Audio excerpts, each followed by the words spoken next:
Motion to leave executive session and enter the public meeting. Motion. Second. All those in favor? Aye. Okay, can we please stand for the pledge?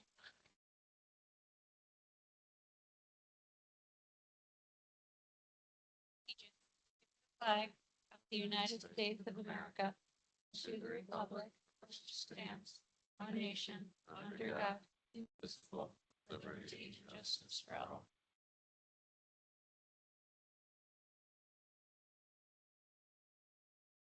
Okay, we have a really exciting night tonight, and it is my first time. So please be patient with me. Thank you. All right, so we're going to start with the most exciting part of the night, some tenure recognitions. I'm going to pass that on to Dr. Ward. All right, this is a great crowd. I like the balloons. I like that you have the balloon.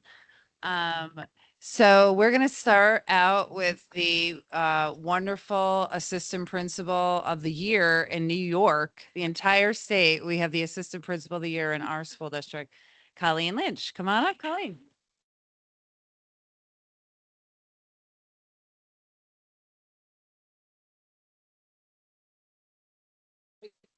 Anywhere you'd like to be. Okay.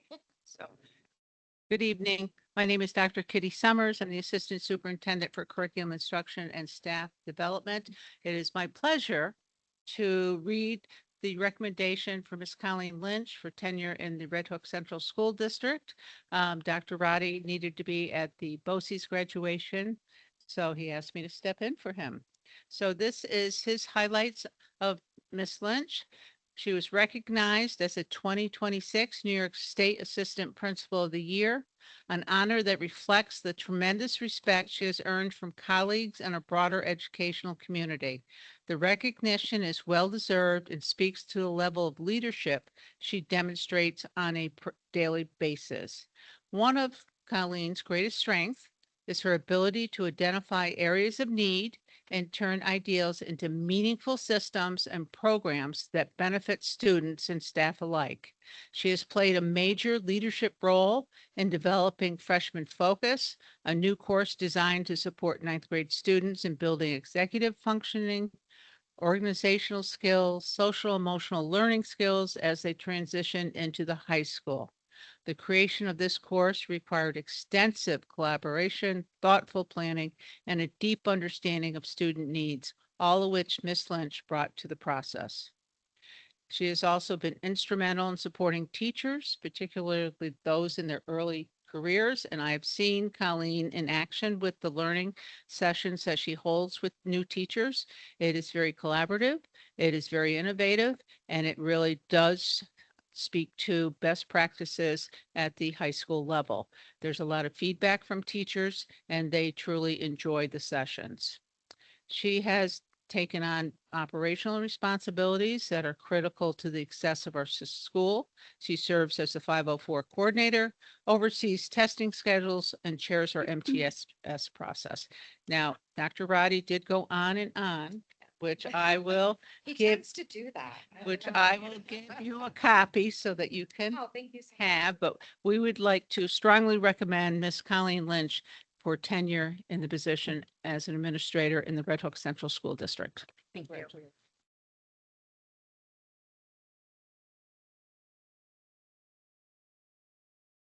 Thank you. Hold on. Wait, are we gonna vote? Wait, we gotta Hold on, vote. hold on, Ms. Lynch. Can I get a motion to approve tenure for Ms. Colleen Lynch? Motion. Motion. Second. All those in favor? Aye. All right.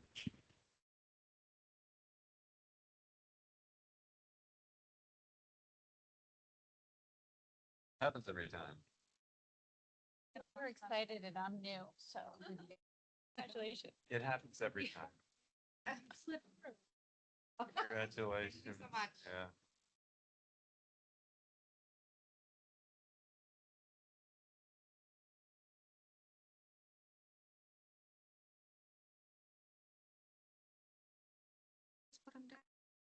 Where are they in that? Are you going to speak about your tenure or are you going to do something else? I'm going to do something else since we have teachers from the high school that are very well deserving and I'm going to call them up. But of course, I am so thankful to be a part of the Red Hook community. The 4 years have just flown by for me. Um, we're busy over there and it's the work that we love to do. I have a great partnership with Dr. Roddy. So I just thank the community, our faculty, our staff, the board for the opportunity to be a part of Red Hook. So thank you.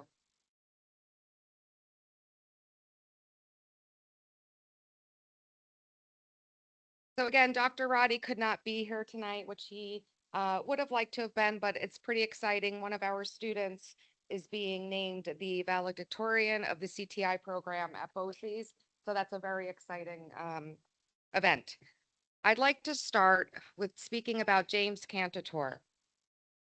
I remember meeting James when we both attended the Board of Education meeting for our appointments at Red Hook. He was there with his young child, and it was immediately evident that he was caring, patient, and a family-oriented person.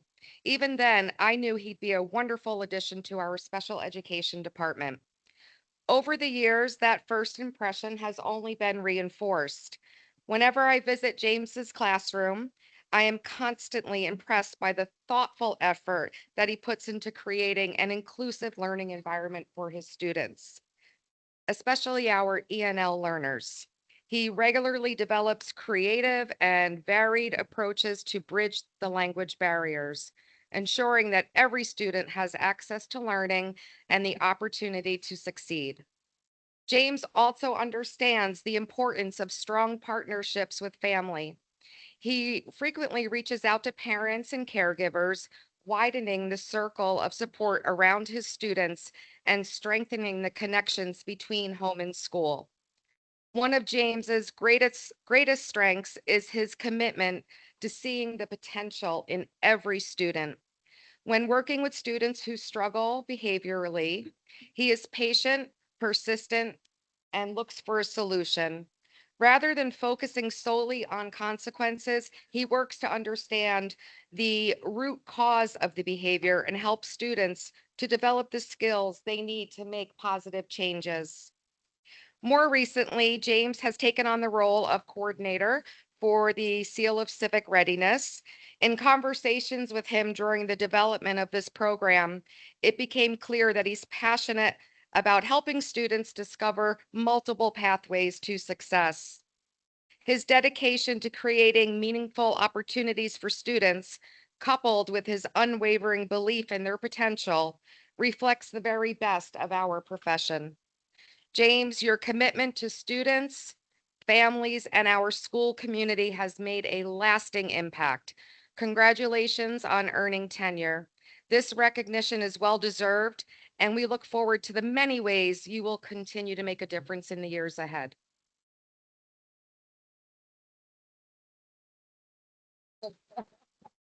Okay, can I get a motion? Motion. Second. All those in favor? Aye.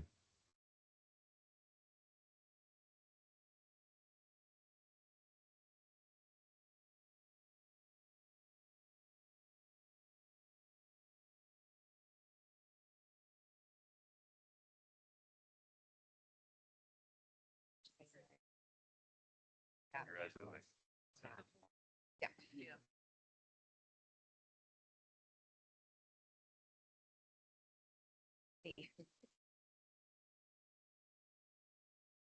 Okay, perfect. All right, so let's just have another round of applause for James.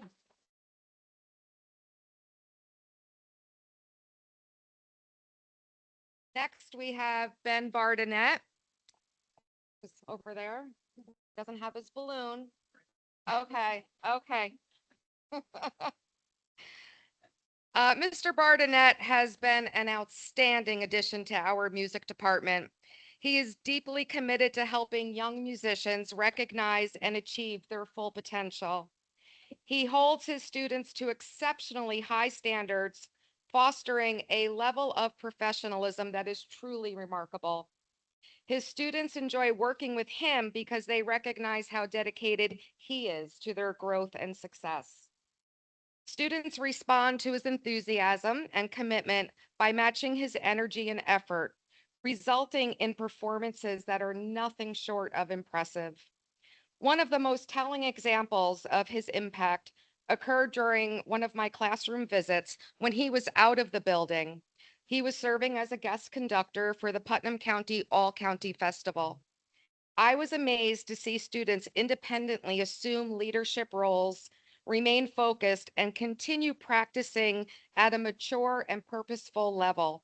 Rather than treating the day as, an opportunity to relax, they remained committed to their work and to the expectations that Mr. Bardenett had established.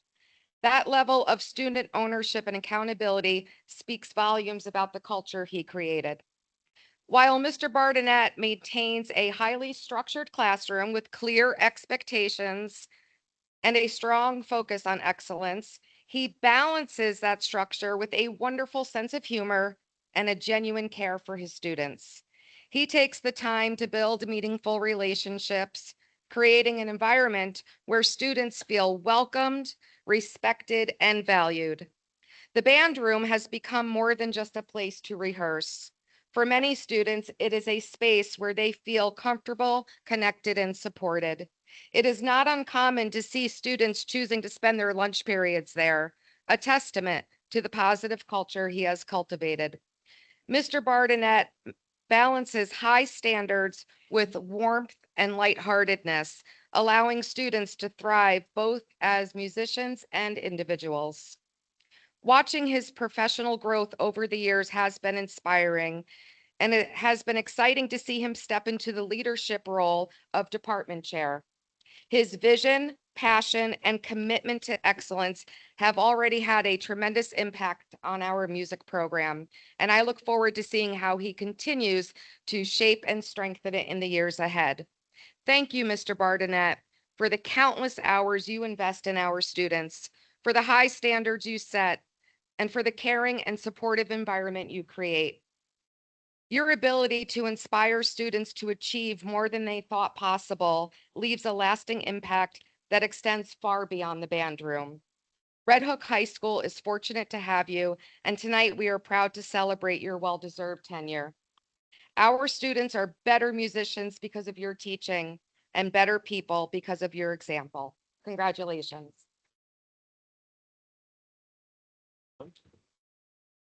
Yeah.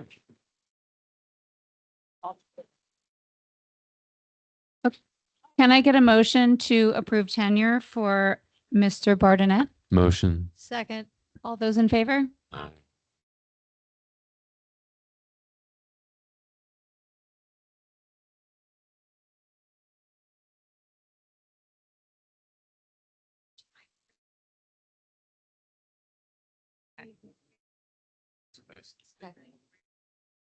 And once again for Mr. Bardenett.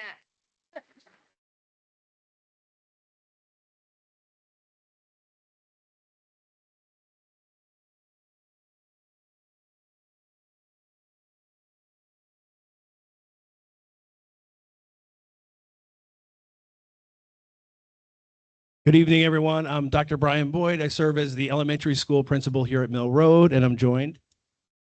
Hello, everybody. I'm Kristen Strothman, the assistant principal at the elementary school. We are very fortunate to have the pleasure of recommending our music teacher in the pre-K2 world, Miss Allie Budd, tonight.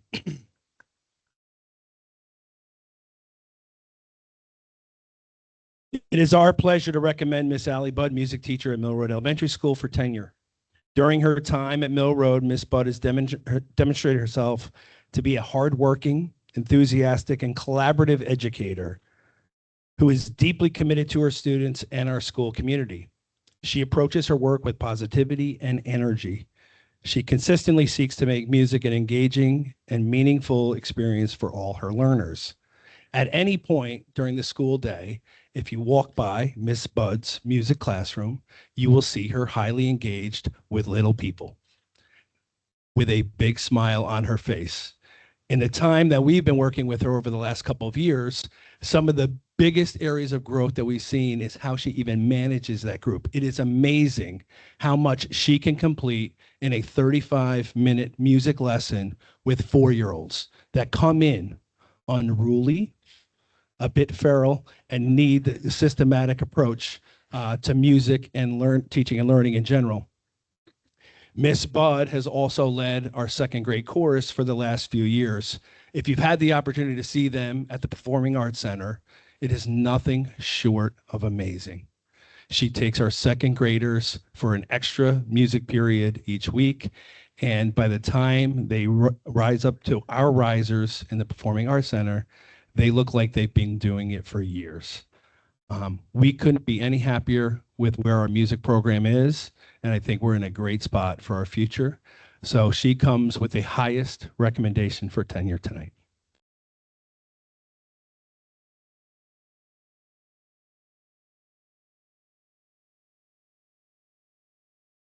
Can I get a motion to approve tenure for Miss Budd? Motion. Second. All those in favor?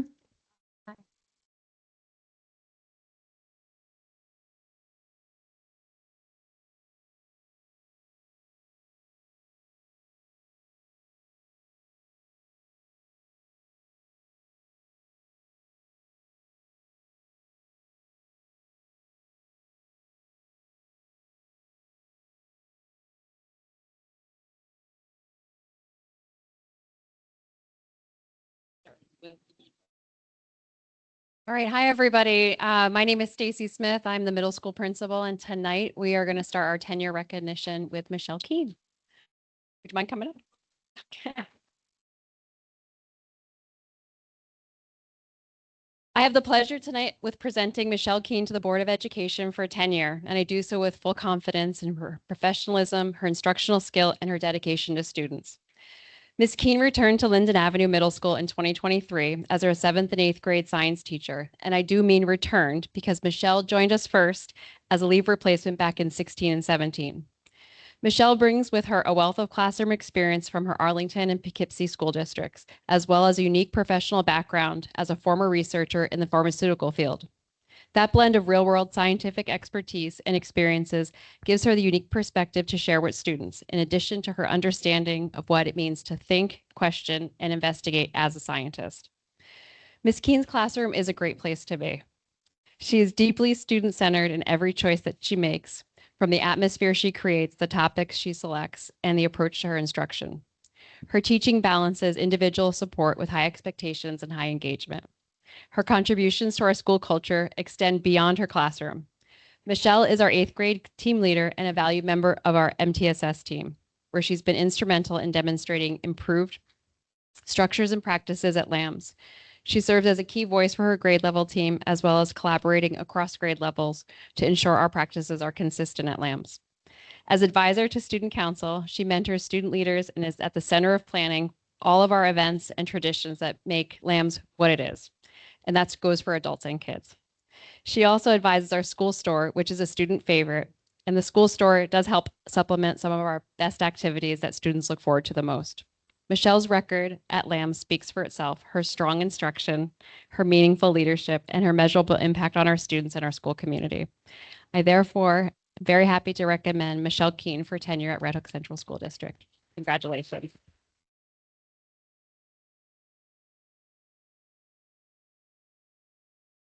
Okay, can I get a motion for tenure for Miss Keene? Motion. Second. All those in favor? Aye.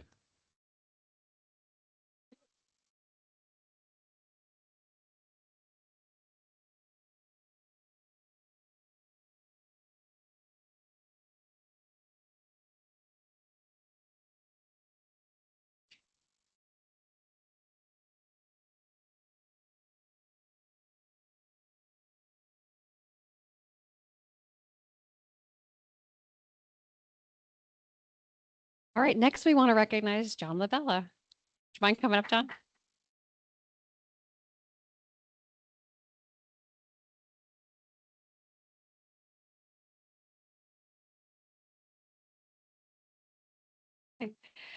It is my pleasure again to recommend John LaBella to the Board of Education for tenure, and I do that with tremendous enthusiasm and confidence. Mr. LaBella joined Linden Avenue in 2022, bringing with him a strong foundation in physical education from his work at Monroe Woodbury School District and his collegiate coaching experience. When we interviewed John, Pam White and Bill Stutz, our former PE teachers, stood and high-fived as he left the room. That's how excited they were and how confident they felt that Lamb's physical education would be in good hands. And they were right. Since arriving at Lamb's, John has brought a genuinely positive presence to our building and has strengthened our physical education curriculum to better meet the needs of students across all their learning profiles, physical capabilities, and even our adaptive students. John's commitment shows in everything he does, but especially his dedication to students. He strikes a careful balance between competitive sport and deeper purpose in physical education. The understanding that it's not simply about athletic skill, but giving every child a chance to feel a sense of belonging, confidence, and capability, along with the understanding of the importance of lifelong care for themselves physically. John is a positive role model for all of our students. He has built a genuine rapport with students through his consistent demonstration of warmth, fairness, and high expectations. He brings that same energy to coaching, mentoring student athletes in leadership, discipline, respect, and sportsmanship. The trust he earns from students is one of the clearest indicators of the kind of educator he is. It is therefore my honor to recommend John LaBella for tenure at Red Hook Central School District.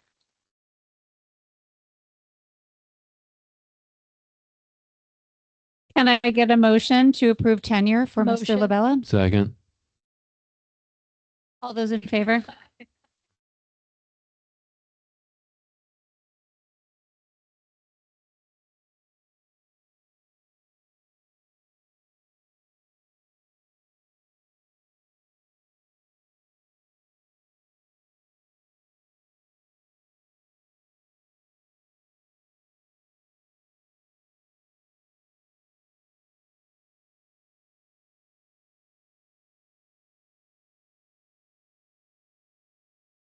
All right, next for Lambs is Elizabeth Lowney.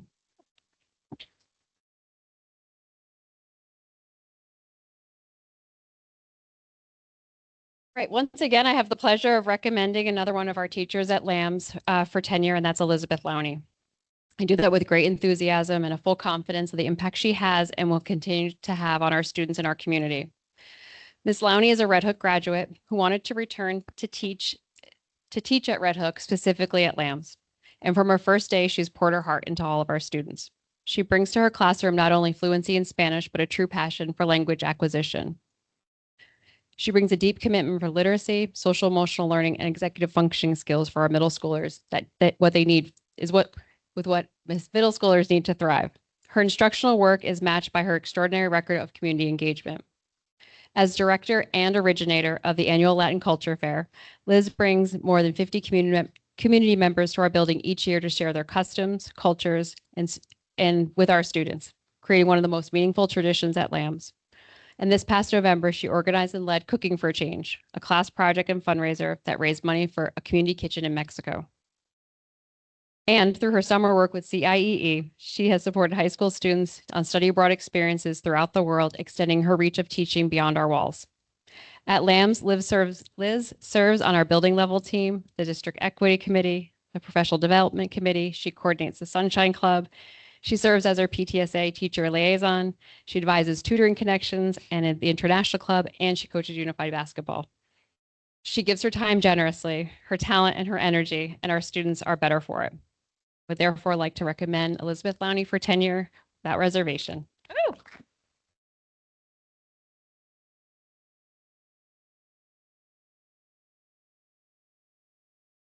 Can I get a motion for Miss Lowney? Motion. Second. All those in favor? Aye.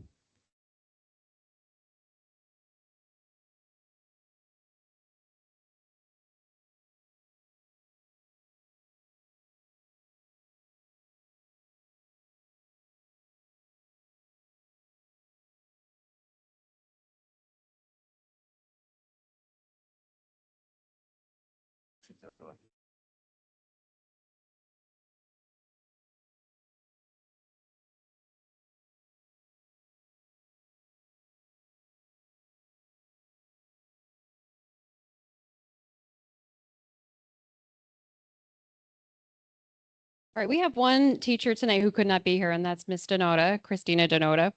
And I just want to say a few extra words about Christina tonight. Christina joined our team in 2022 as our school counselor, bringing her experience from Newtown High School in Connecticut.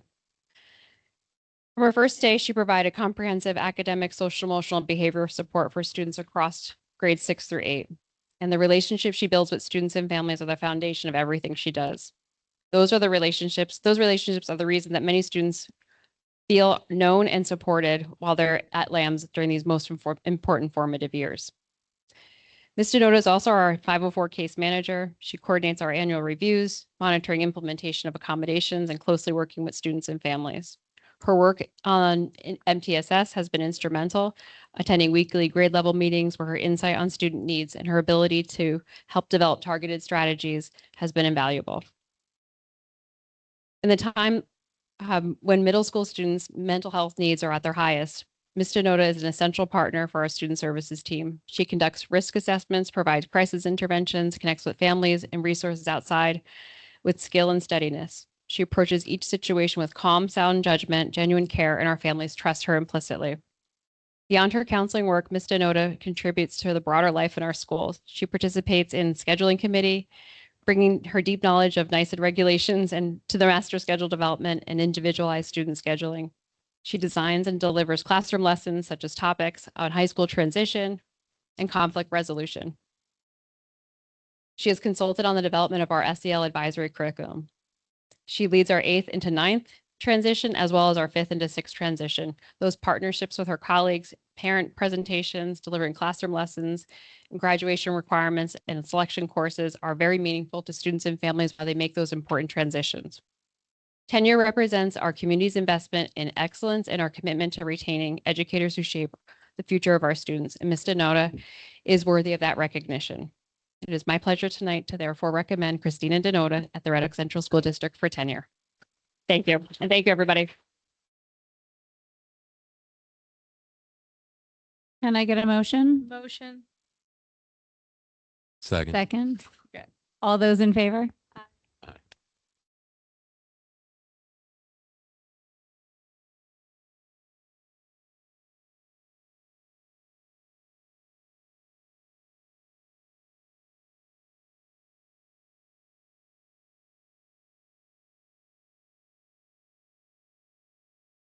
Good evening, everyone.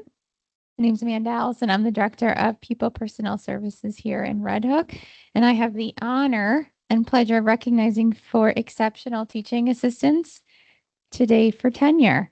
I'm going to start, when I've been practicing her last name, so I don't butcher it, but Miss Christine Sepisi. Got it right. Okay. For tenure as a teaching assistant in Red Hook. Miss Sepisi has been an exceptional member of our special education team and an invaluable support within our 1211 classroom program. When I asked staff, because I did, to kind of share their insights about Miss Sepisi, the words I get are she's incredibly kind, supportive, dedicated to the success of all students. She builds strong and meaningful relationships with students by taking genuine interest in their lives, learning about their strengths and what is important to them. Whether working in ELA, math, or supporting students within the ICT setting, she constantly creates positive connections that help students feel valued, supported, and successful. Ms. Episi is deeply committed to supporting student growth and continuously seeks ways to improve her practice. She's participated in numerous professional development opportunities and frequently looks at strategies and ideas to better meet the needs of students she serves. Her willingness to learn and apply new approaches has had a great and positive impact on both students and colleagues. In addition, staff describe Ms. Sepisi as an outstanding team player. She's always willing to step in wherever needed, support her colleagues, and do whatever is necessary to ensure that students are successful and the classroom operates smoothly. Her flexibility, professionalism, and collaborative spirit make her a highly respected member of our school community. Ms. Episi's compassion, dedication, and unwavering commitment to students make her highly deserving of tenure, and I wholeheartedly recommend Christine Sepisi for tenure as a teaching assistant.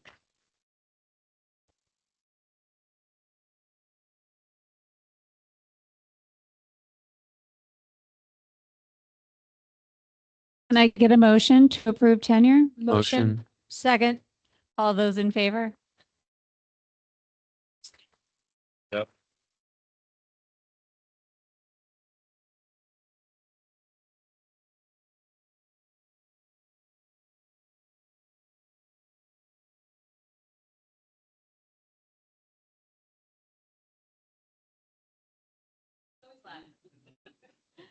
Congratulations.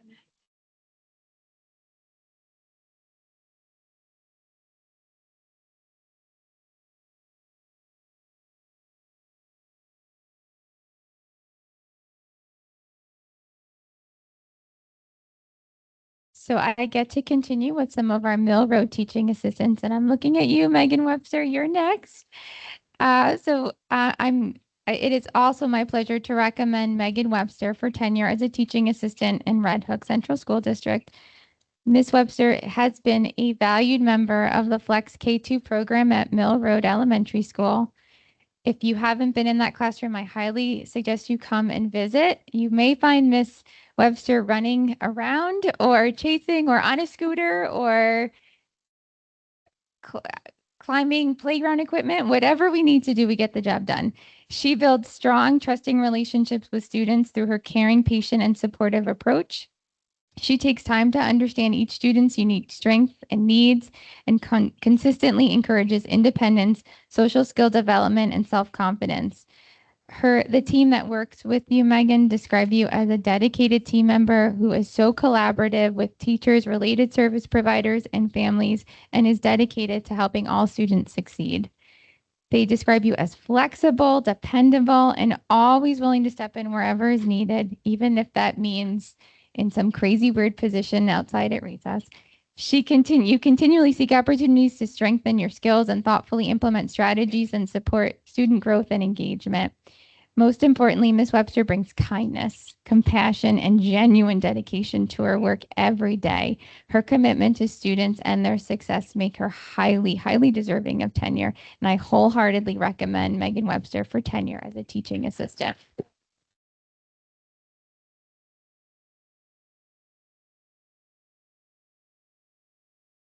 Can I get a motion to approve tenure for Miss Webster? Motion. Second. All those in favor?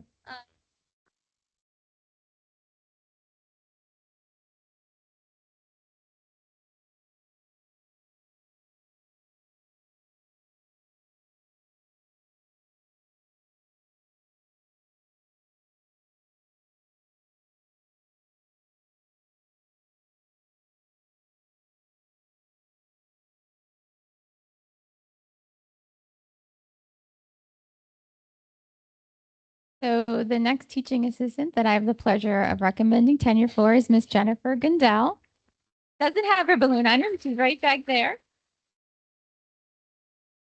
Ms. Gundel is a teaching assistant also in our Red Hook Central School District Flex program in grades 3 through 5 in our Mill Road School. Staff describe Ms. Gundel as taking the time to truly getting to know all of her students, building trusting relationships, being caring and supportive in nature. While she is flexible and accommodating, she also holds students accountable to their own unique standards, consistently demonstrating the ideals of the Rater profile.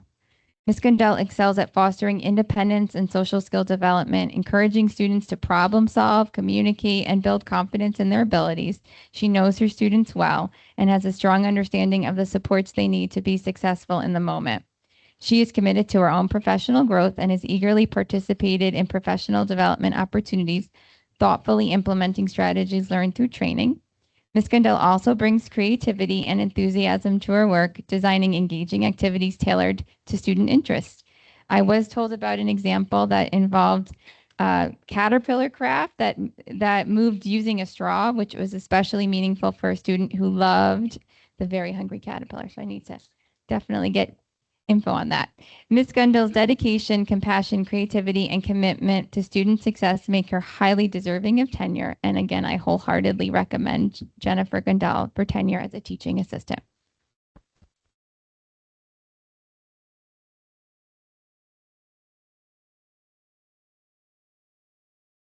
Can I get a motion to approve tenure for Miss Gundel? Motion. Second. All those in favor?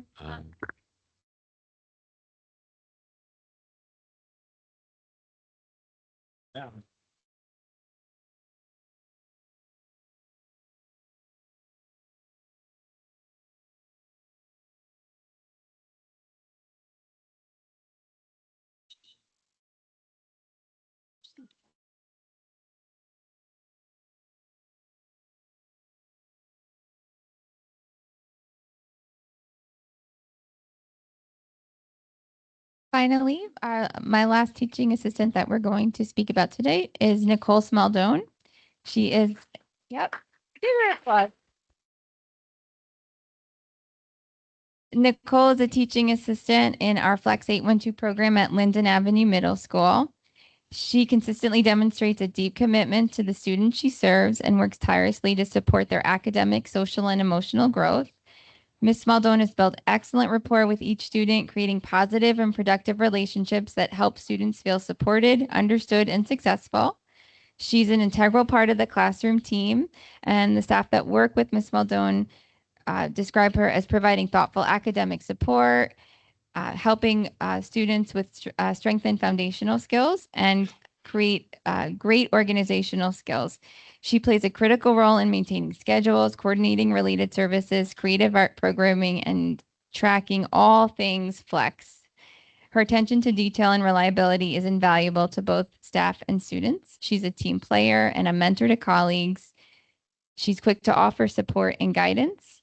Most of all, Ms. Smaldone brings warmth, kindness, and generosity and heart to her work every day. She's known for creating a welcoming, engaging classroom environment, often going above and beyond to making learning fun and meaningful for students.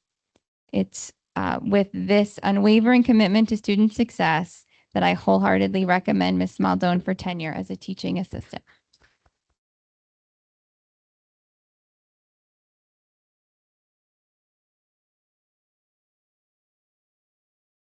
Can I get a motion to approve tenure for Ms. Smaldone?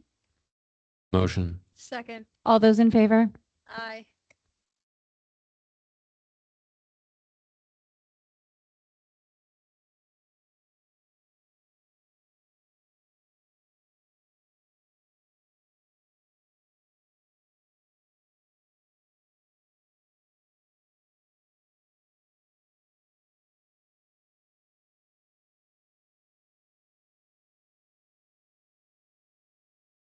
Okay, thank you. We'd like to take about 10 minutes to celebrate the newly tenured.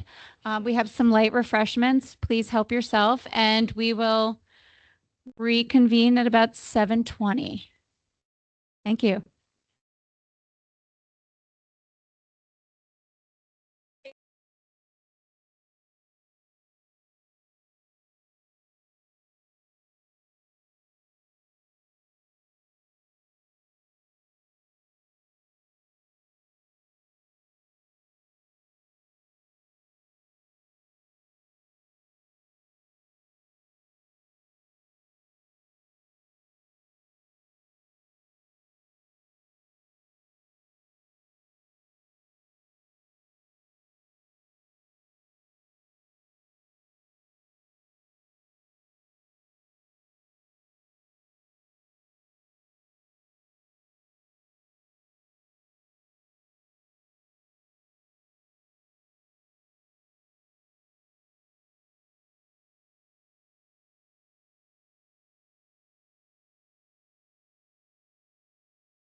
So you can stay for those or you can leave, whatever works for you.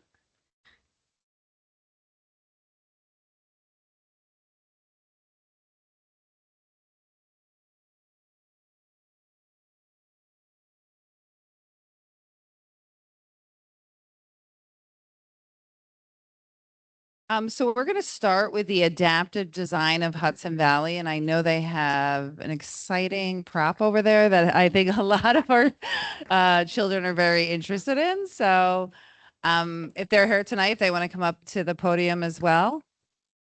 Yes, we have Peter McHugh from Adaptive Design Hudson Valley, and we're welcoming up Sheena Lillis, our new OT as well. There's Sheena. Great.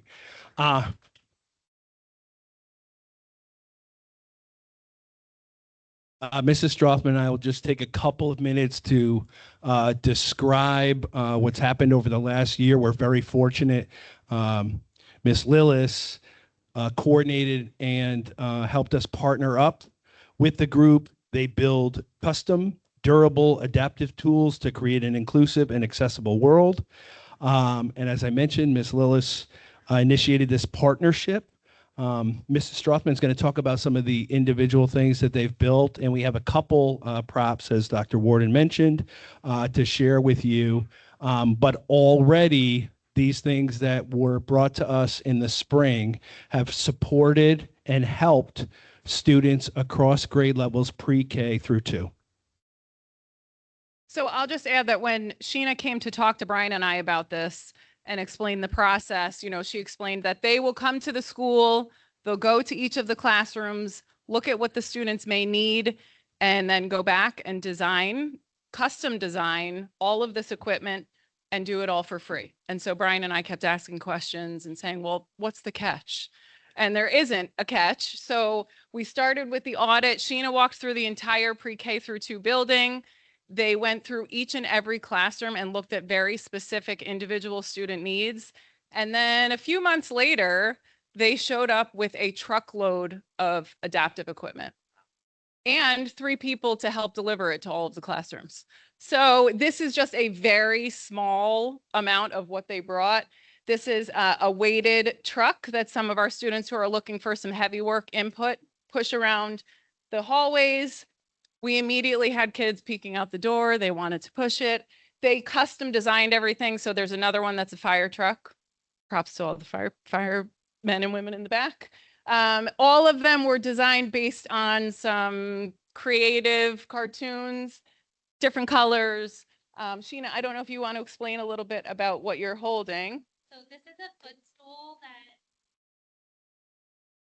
so this is a footrest to just help students get in more of an ergonomic position. It helps with grounding. It helps with attention for students when their legs are dangling.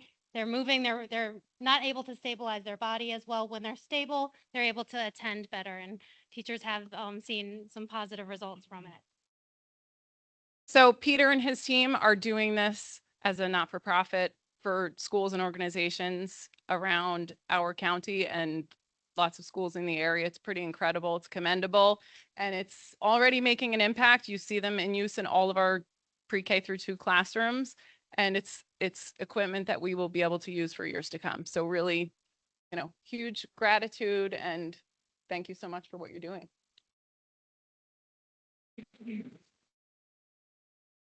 How y'all doing? Peter McHugh, Adaptive Design Hudson Valley. I'm here representing my partners, Greg, Casey, Hannah, Finn, our interns, our volunteers. Now, briefly with this truck here, the boxes in it are weighted. They're ice cream gallons and quarts. And it's kind of a coordination thing. A kid's carrying this weighted stuff. Sheena can tell you more about it. It does have a flat tire here, I noticed, but we make fire trucks, postal trucks, you name it, a garbage truck. But the bigger things that we make custom wheelchair trays. We make products for kids from nursery school to senior citizens. You've got to look at Instagram at adaptivedesignhg.com. You will see a multitude of products that we've made in the past 5-6 years. I don't want to go too long. We started very small at Ramapo for Children. We had no money. We were dumpster diving, literally, for cardboard. But things happened. We're progressing like you would not believe. We have a donor for incredible cardboard, 4 foot, 4 by 8 foot sheets, perfect stuff. From there, we manufacture it to 1/2 inch, which is what most of this is, 3/4 inch. You could drive your car up. I know you think it's cardboard. You could change your oil on some of the devices we make. I guarantee you, it's that strong.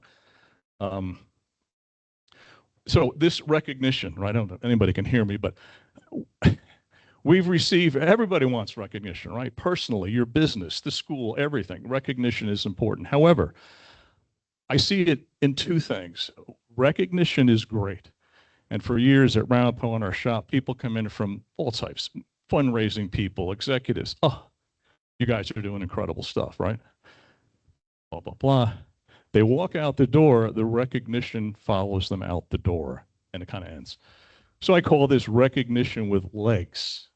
Sheena, I think you knew somebody in Saugerty schools. We're in many school districts. The ARC, Abilities First, we've probably done 250 items for them. So it's recognition with legs. Otherwise, it doesn't work. So we appreciate this. You've given us legs, and this just creates more opportunities for us. And we can help more individuals in the community. Look at Instagram. But one other thing, and I'll shut up here, besides thinking about them Knicks, huh? Knicks. At any rate, one last thing, to see a different slice. This is for kids, right? Go to YouTube and search bar, tap in Adaptive Design Hudson Valley, and you will see a totally different slice of the people that we're affecting in this community. Totally different stuff. So thank you all for the recognition with legs, okay?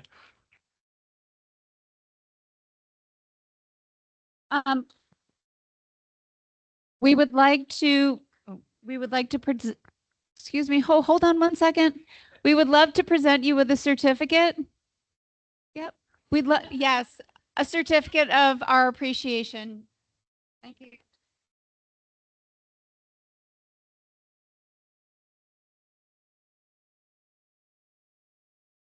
And just to indicate, the approximate amount we're talking about, was an extensive donation. When we show these things, this is a very small glimpse of what they did, about $7,000 worth of adaptive materials that they donated to us. So we thank them so much. Thank you, Peter.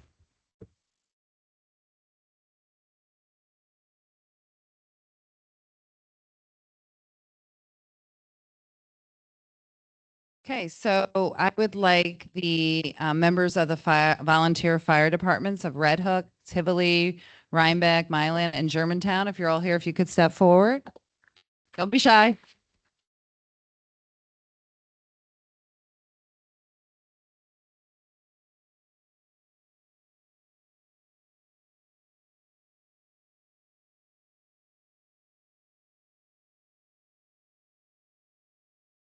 So I would like to recognize the many firefighters who dropped everything to respond as volunteers during the recent fire. That your entire team serves as a volunteer force makes your commitment all more extraordinary. Answering the call without hesitation, giving your time, energy, and expertise purely out of the dedication to others. Your bravery, skill, selflessness are truly incredible. On behalf of the entire school community, we thank you for making us feel safe, offering reassurance and protection during an incredibly difficult time. Please know that your efforts are deeply appreciated and did not go unnoticed. We are especially grateful for the sacrifices you make while balancing your own families, jobs, and responsibilities.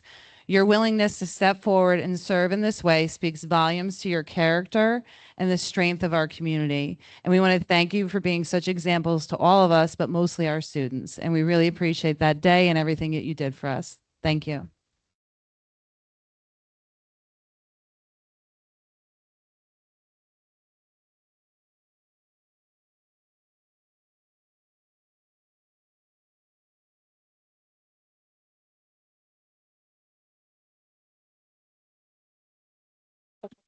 We do have some certificates. I don't know if anybody wants to say a few words. I'm sure anybody who's related to Pat Hildebrandt would probably want to speak.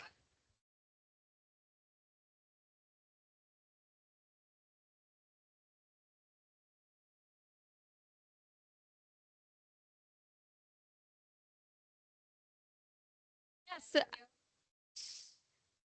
Oh, Mark. I just want to thank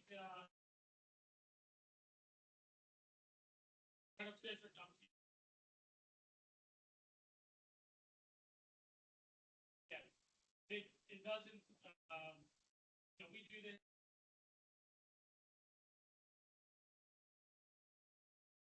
It's all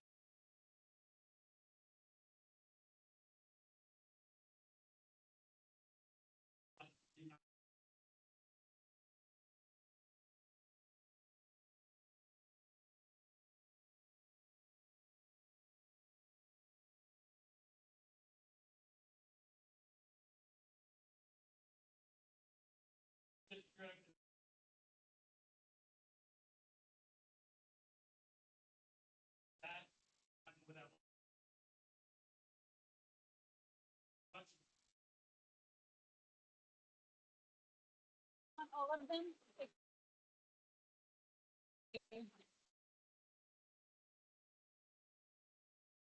Thank you so much. Appreciate you.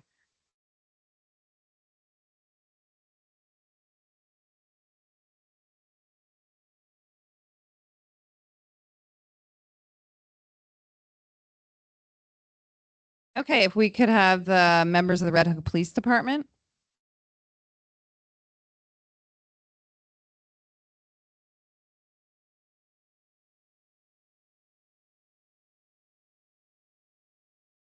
You guys can come a little closer to the podium. I've always wanted to tell the police exactly what to do. So we would like to thank all the members of the Red Hook Police Department for their immediate response in supporting the school district alongside the highly qualified school resource officers in our buildings. The leadership of the program that Lieutenant Hildebrandt has created in our school district is deeply appreciated. All the quick action and continued oversight of this event has all made us feel safe. In addition, we're incredibly grateful for the tireless efforts in the aftermath. We know that there's been hours of work, hours of support, and hours of guidance during this very difficult time. And we are very fortunate to have a school district and a community to have such committed and thoughtful partners in both the fire department and also the police department. So thank you very much.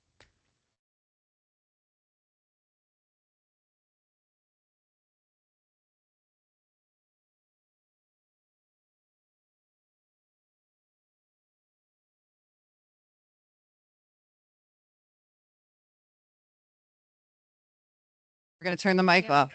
The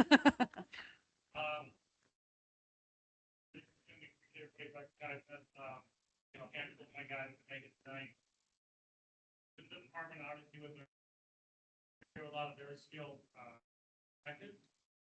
investigators. I'm lucky enough to get on the job. Obviously, it's a very complex case. I know the outcome obviously always keep the safety and security and our staff, right? Everybody that come here over the years that's always and everybody obviously that's here, that is their goal. They have. Obviously it's an unfortunate incident. Right? Like I said, we appreciate what you recognize us. Parents, faculty and parents in our district, you know, sometimes they can't really give you the answers you want because it's a lot of moving. And those and I'm sure that I appreciate the importance and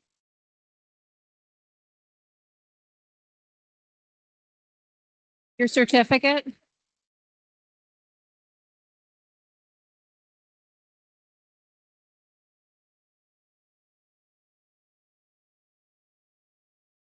I just want to extend a couple more thank yous.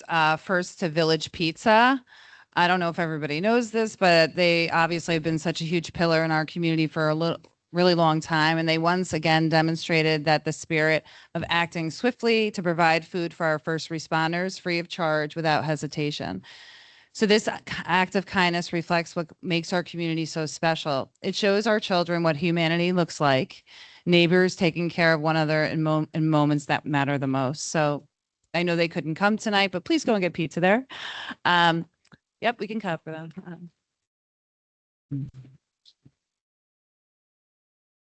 I would also like to extend our thanks to Bard College for providing space and assisting us with our senior awards ceremony. We really appreciate your partnership. We also like to thank the Culinary Institute of America and Marist College, Duchess Bosse's, for all reaching out and offering us support and space during this time. We're deeply grateful to St. Christopher's and the Father there for their compassion and swift response in providing space and comfort to our staff and students. The Father even went out a step further, and after a simple mention that we needed clocks, he took it upon himself to purchase them. This selfless act is a true example of kindness and the powerful model, again, for our children. While this situation was born out of tragedy, has shown us the very best in people and how a community can come together in a time for need. So we cannot thank all those people enough. I'd also like to publicly thank Miss Lynch. Not everybody is able to lead in a crisis. She was absolutely exceptional, calm, direct, reassuring, making everyone feel safe. She is a true leader, and we thank you very much.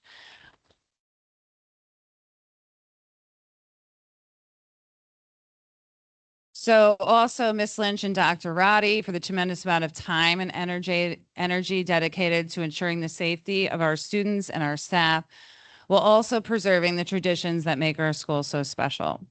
I'd also like to thank Mike, our public information officer. I think you've seen a couple of our messages that we put out, for the countless hours, both day and all night, helping us communicate thoughtfully and effectively through this process. I would also like to recognize Dr. Hayes for her leadership and partnership through this entire experience. Dr. Hayes usually does things in the back of the house where people don't always see, but she manages the critical behind the scenes work, including the cleaning efforts, insurance coordination, ensuring that our safety of our facilities. So thank you very much.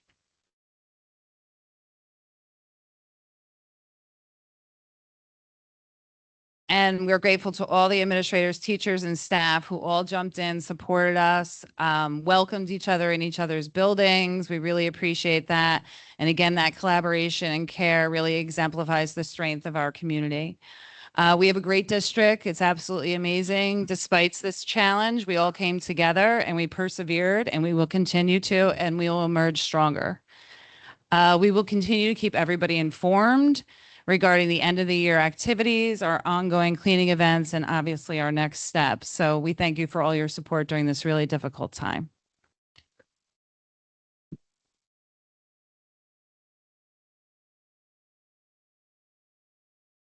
Okay, you're gonna hear from me again. So this was a hard one too. I get to speak about two board members that many of us know and have known for a really long time, and they've been staples up here. We have Kate Corpus and Russ Crafton, who are both leaving this year. Is Kate crying already? I haven't even said anything yet. I can't see anything. Very weird stage of my life. Many women can relate. Okay, so I'm going to start with Russ then. So Russ has served on the board for 6 years, joining us during one of the most challenging times, besides this, the pandemic, and rising to the role of the president. Russ has been an incredible thought partner, consistently pushing my thinking and helping me grow as a leader and a person. He had a unique ability to challenge and support at the same time, always encouraging stronger outcomes while offering steady guidance. Russ was an exceptional moderator, able to navigate difficult conversations, resolve conflicts, and keep the focus where it belongs, on our students. His expertise in finance brought invaluable perspectives to budgeting, negotiations, and complex decision-making. Russ is very bright and deeply caring, and his unwavering commitment to students has made a lasting impact, and we were really going to miss you, Russ. Thank you.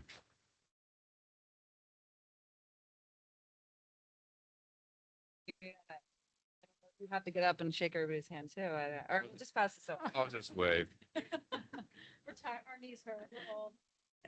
Would you like to? You'll say something later. Yeah, I'll say something. I can't believe it's been 6 years. It's been wonderful. You know, when I was thinking about it earlier today, thinking, gee, this is my last board meeting after 6 years. The only thing that came to mind was this was kind of like being a parent. You don't know what you're getting into until you're into it. And then you realize you have no idea what you're doing. There's a lot of bumps, a lot of ups and downs along the way, some complaining, some great moments. But in the end, I can honestly say it's been one of the most rewarding things I've ever done. So thank you. I'm going to miss you guys, and I look forward to continuing to support the district for many years.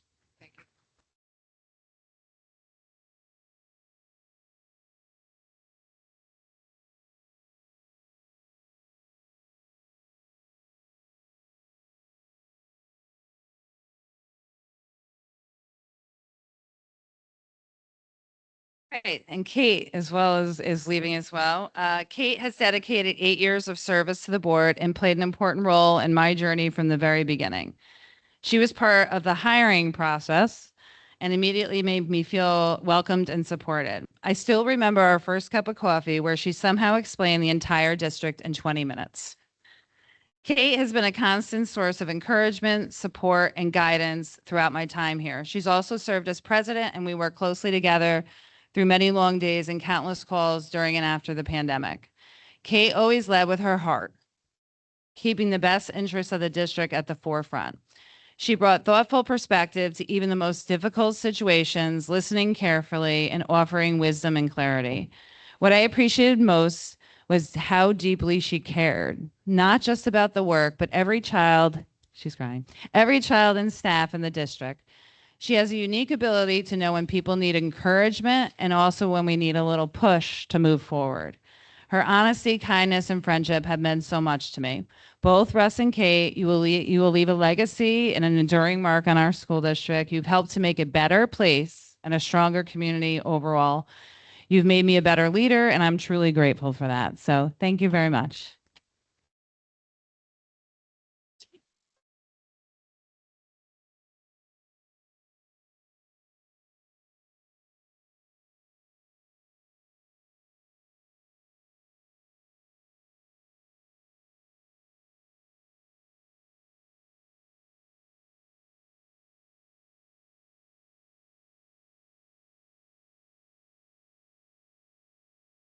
I think we're done with recognizing. So great things to come.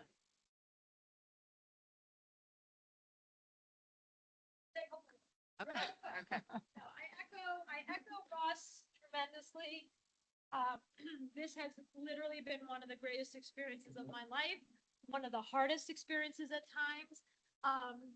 Having this lens is a privilege. It is something that I hope I manage with great respect. I think it opened up so many wonderful relationships across the district. It was a tough decision not to run. Sometimes you have to know when to fold them, and I think we're in good hands. I'm incredibly proud of what we've done over the last 8 years. Incredibly proud. This is an incredible place, and there's always, and growth that we're going to look forward to. But thank you for trusting me all these years, and I'm going to have a tremendous amount of FOMO. I know that. But I'm going to get over it at some point. But I'm going to become and will always be a steadfast advocate and hopefully, a continued good voice for the district. So thank you. Thank you.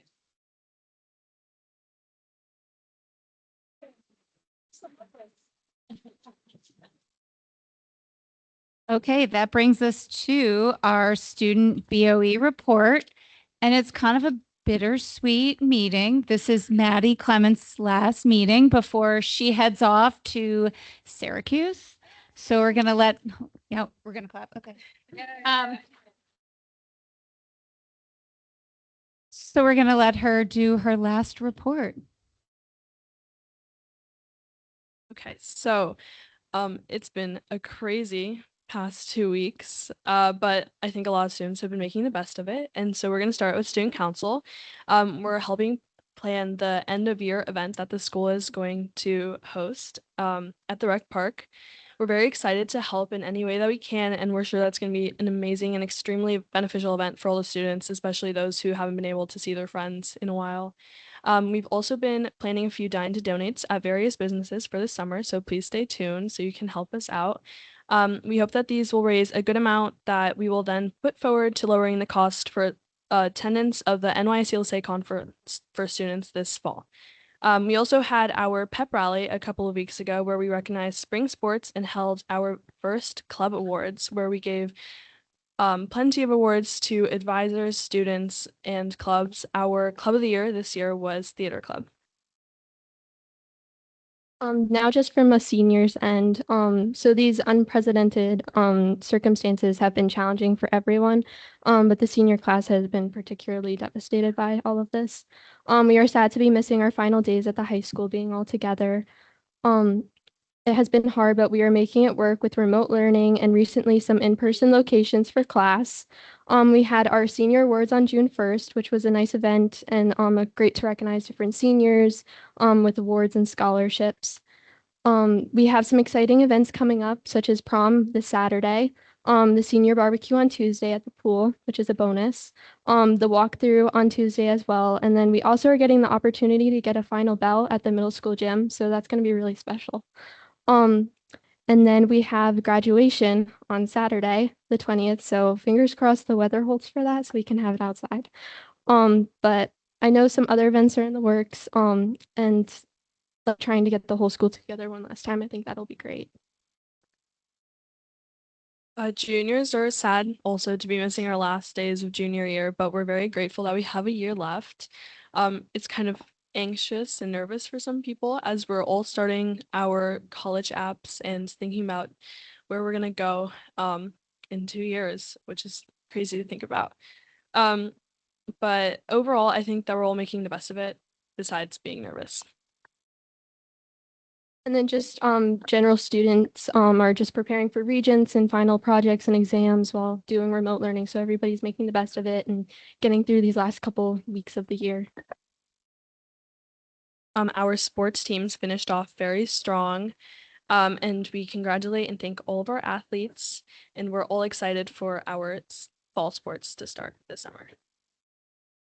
And then, as we said, this is my last board meeting here.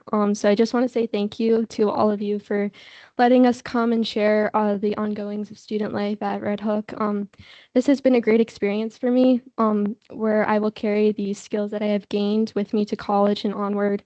Thank you so much for all that you do, and I will probably see some of you at graduation, but thank you. And thank you again, especially to Dr. Warden for giving me this opportunity. And I'm just so grateful to have been a part of these meetings this year. So thank you, everybody.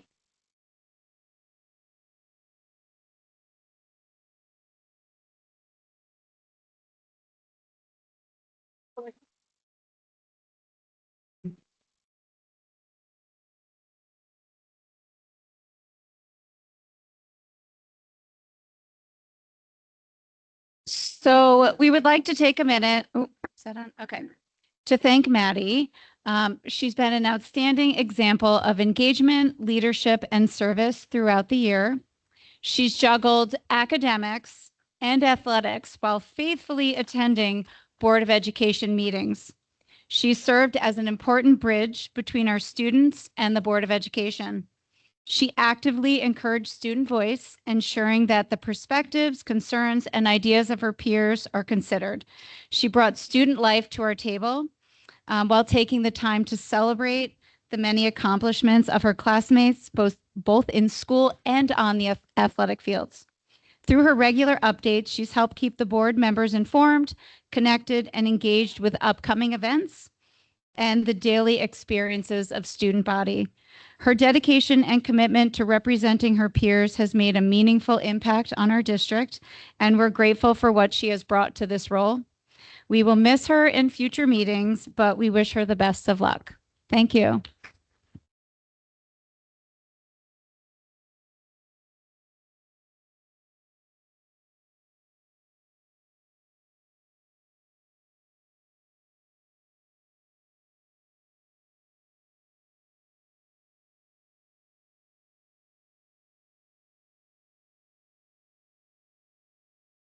Okay, this is a tricky one. So we have a couple things we're going to do really quickly. Can I just get a motion to amend the agenda and move personnel subject line M to now?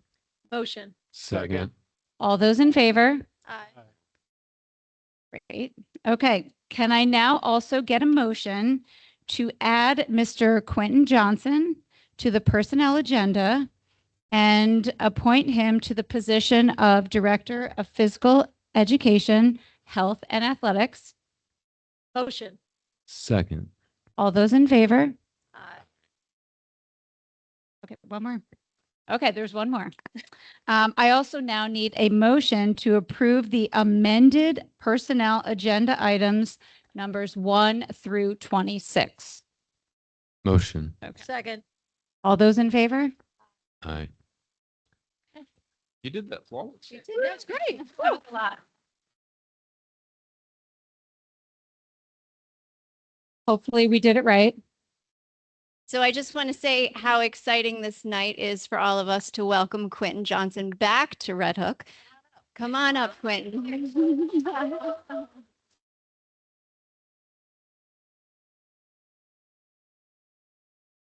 So there are a number of us that had the pleasure of working with Quentin when he worked for 6 years here in the primary building. We were sad to see him go as he continued on his journey, but he left us for 10 years and we're thrilled to have him back. When I checked his references, they were all very similar and said he is a consummate leader who leads from the heart. He always puts kids first, and that came through in his interview process, but also in our personal experiences with him. And somebody caught wind of him here for his final interview because that night my phone kept blowing up. Is Quentin back? Is Quentin back? So we are thrilled to have him back. He has huge shoes to fill with Tom Casada, who's been his own legend here as well, and a consummate friend and support, and really, really great. So Quentin and Paulina and Jeremiah and Elijah back there, welcome back to the Red Hook family. We're thrilled to have you here.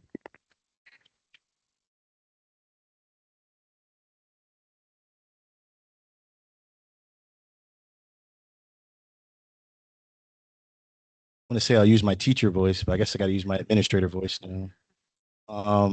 Okay, so I just wrote a couple things down. Thank yous. Thank you to Dr. Warden, Dr. Summers, Dr. Hayes, the Board of Ed. Thank you, all the administrators who are here tonight. I want to say a special thanks to Tom Casada, who's been a great mentor and a friend to me. And we had this conversation, I don't know how many years ago, but he would say, oh, you should think about doing the administrator thing. And I'm like, nah. And then he would see me and say, "Did you start taking any classes?" Nah. And I don't remember what year it was, but you'll probably remember saying it. I was like, I'm really into the kids and coaching, and he kind of said, "You're going to want to do something different at some point," and he was right. So thank you very much for that. All my former colleagues, a lot who were here tonight. So I'm grateful to reconnect with them in this next chapter in my life. My wife and kids, who Dr. Hayes mentioned, who've been really supportive. My wife has been incredibly supportive of all my crazy ideas. So when I was a head football coach, I used to say there's a special place in heaven for coaches' wives. My new saying will be there's an even more special place in heaven for athletic directors' wives. So anybody who got tenure, I want to just congratulate them. 15 years ago, I sat in the parking lot out there, the very same one, and I was just hoping not to mess up an interview for a teaching position. So I remember pulling up and seeing the Mill Road primary sign and going, oh, wait, this is just K2. I'm not sure this is going to work. But nonetheless, I was hired and I'm really grateful. I learned so much about how to be a professional, work hard, and just try and be the best part of the student's day. Tonight, when I sat in the same parking lot, a lot of the same feelings did return. Not to worry about the kindergartners, but the excited nervousness that I had back then. So now I'll stand here humbly. I'm excited to return. I'm eager to learn and grow. And I'm gracious for all the blessings that have come my way. So I plan to work hard. I plan to listen, support everyone I can. My goal has always been, and it will always continue to be, to try and make a difference and do what's best for kids. So thank you very much.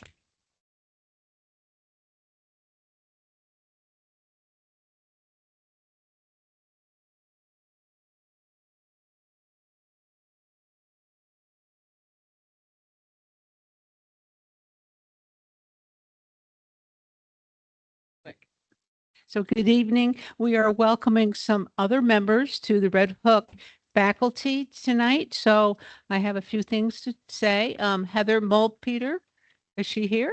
Yes. Come on. Stand up. Okay. So Heather will join us as a special education teacher. We're pleased to welcome her. She's an experienced and dedicated special educator with nearly a decade of service at Questar 3 BOCES. She graduated from the University of Albany with a master's in special education and literacy, as well as a bachelor's in English with a minor in deaf studies from SUNY New Paltz. Her background also includes roles as both an elementary special education teacher and a reading resource teacher. She enjoys working with youth in the community and travel. So we welcome her. She will be at Lambs Middle School. So welcome, Heather.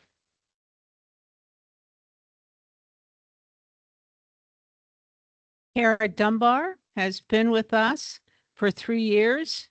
She has been a teaching assistant and a part-time special educator. She will now join us as a full-time special education teacher this fall. She holds a bachelor's in social work from Gordon College, as well as a master's in special education from Empire State College. She enjoys reading, fitness, and coaching. So welcome, Kara. We're happy to have you.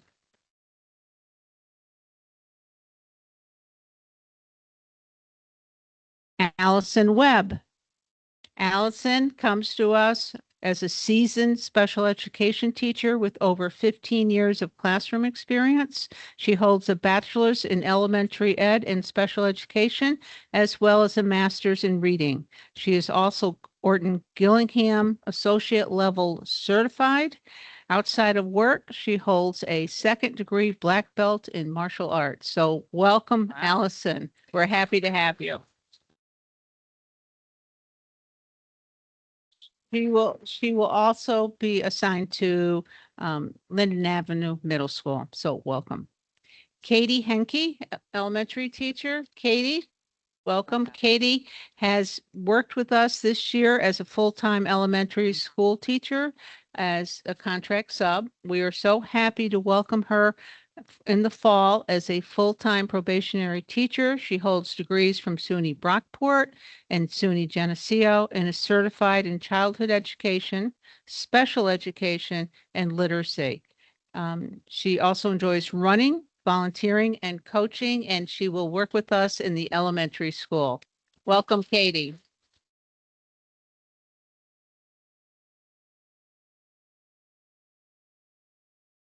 Crystal Smith Minalt.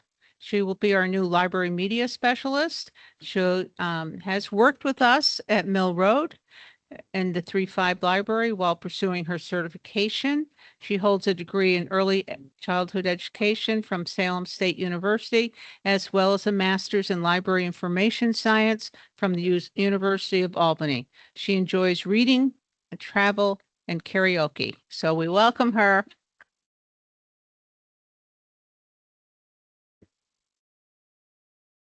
My last person is Molly.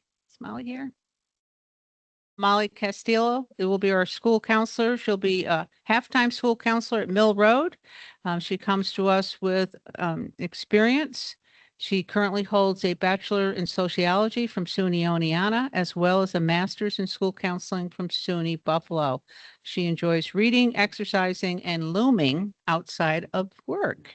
So very unique, but wonderful faculty members that we are very, very pleased to welcome to the Red Hood Central School District. So congratulations. We have one other wonderful person that I can see right in the corner. How are you? Mr. Kilfoyle we are so incredibly lucky that he'll be joining our high school team. He has years of service in the police department.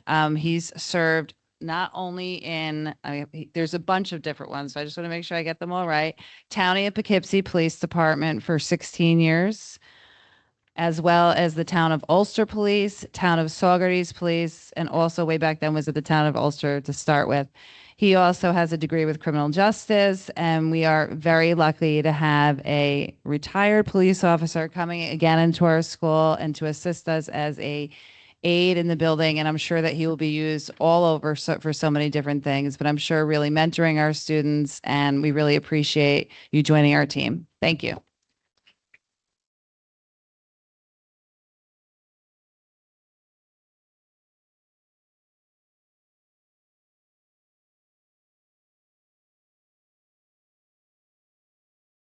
All right, we are keeping you really busy tonight, Dr. Warden, because it's back to you for a presentation on strategic planning.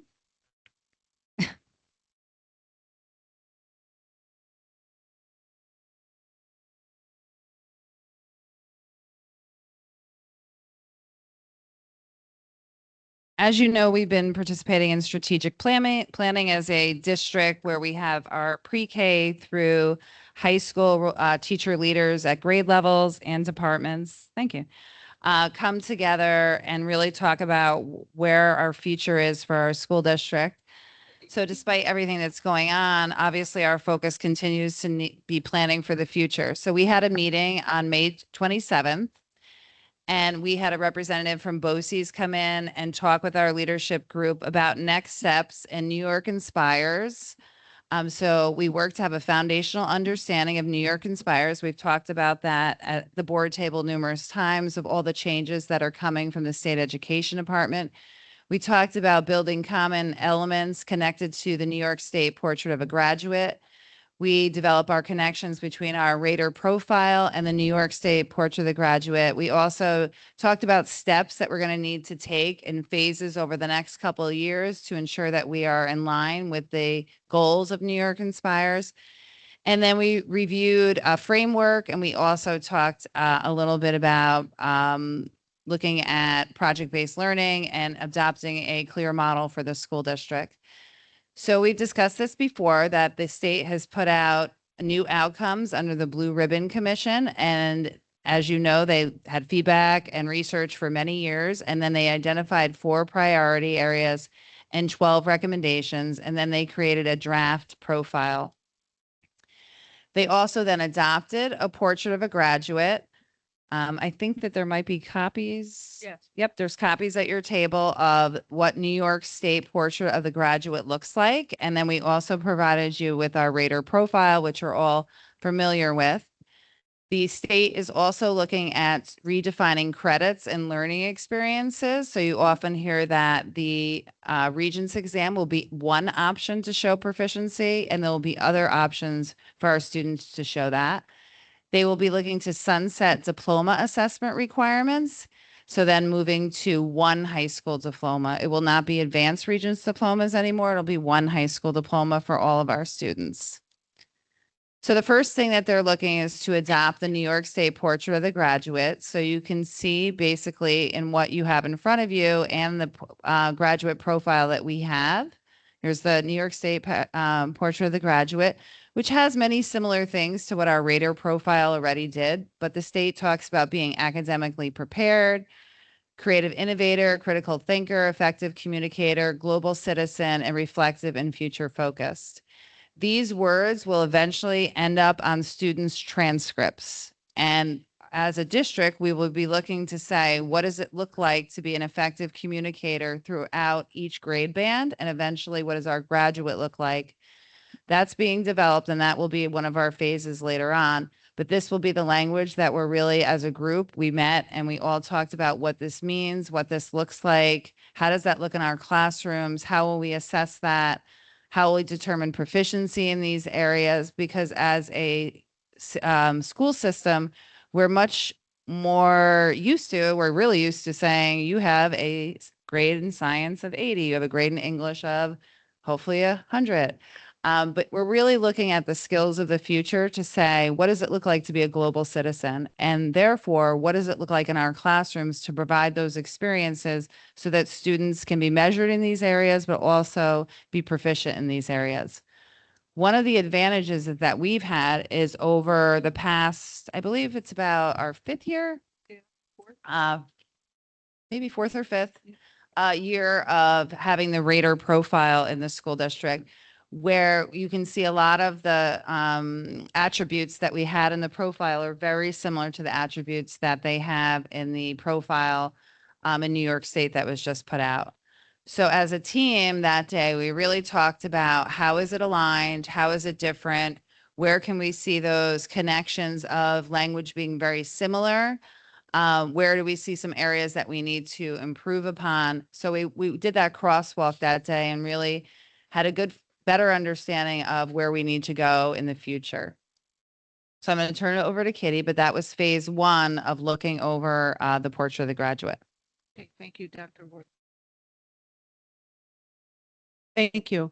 So our goal that day was really to have some common understanding of what New York State is expecting over the next several years. So we had a lot of good conversation. We had teacher leaders, as Dr. Warden said. So we overviewed what the expectation is from the state. So from fall 2025 to summer 2027, there are certain elements of installation that school districts need to be aware of and to really work on as a team. So there's the release of the portrait of the graduate. We are waiting for the rubrics, and we'll move on to looking at what the learning standards are, how to prioritize them, and then they do now require instruction in financial literacy and climate education. We are in good standing with that. We have offered financial literacy over the last couple of years, which was a need that the students said they needed almost 8 years ago. So we are in good standing with that. I did a crosswalk with the teacher, and certainly Dr. Roddy has been on top of this at the high school. So we'll continue to make sure that we are aligned with the expectations for that course.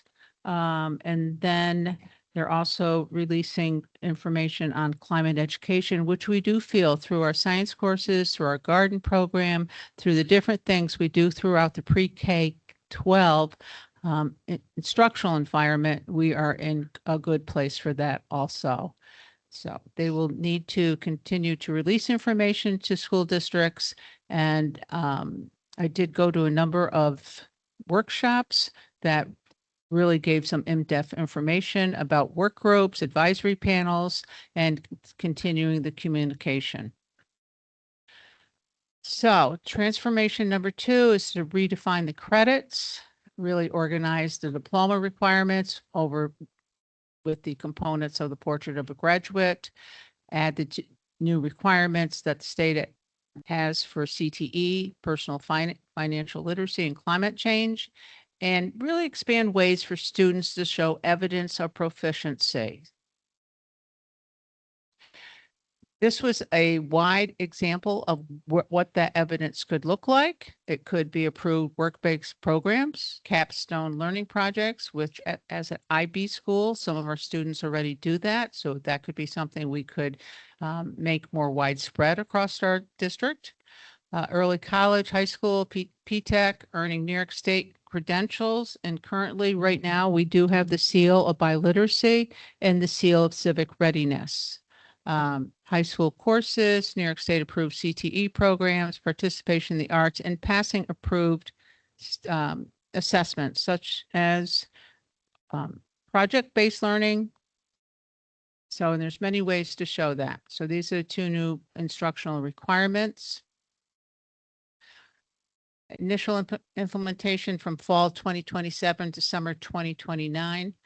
Again, moving to 1 diploma, looking at sunsetting some of the diploma requirements, redefining seals, redefining credits, and expand ways for students to earn credit. And students entering grade 9 in 2027 and beyond will be required to earn 1 CTE credit, which could include financial literacy. So there is a support network, which we will look to have. And we are also across districts looking to work together so that we can have a common understanding. Professional learning opportunities will certainly be out there for our administrators and our faculty. And through BoCEs, we could start regional learning networks, which would be important for common understandings across multiple school districts. So transformation number 3, sunset diploma assessment requirements. So students will no longer need to pass the Regents or a +1 pathway assessment to graduate. State assessments will continue to be administered per federal ESSA requirements, and those requirements include Regents in the area of English, math, and science.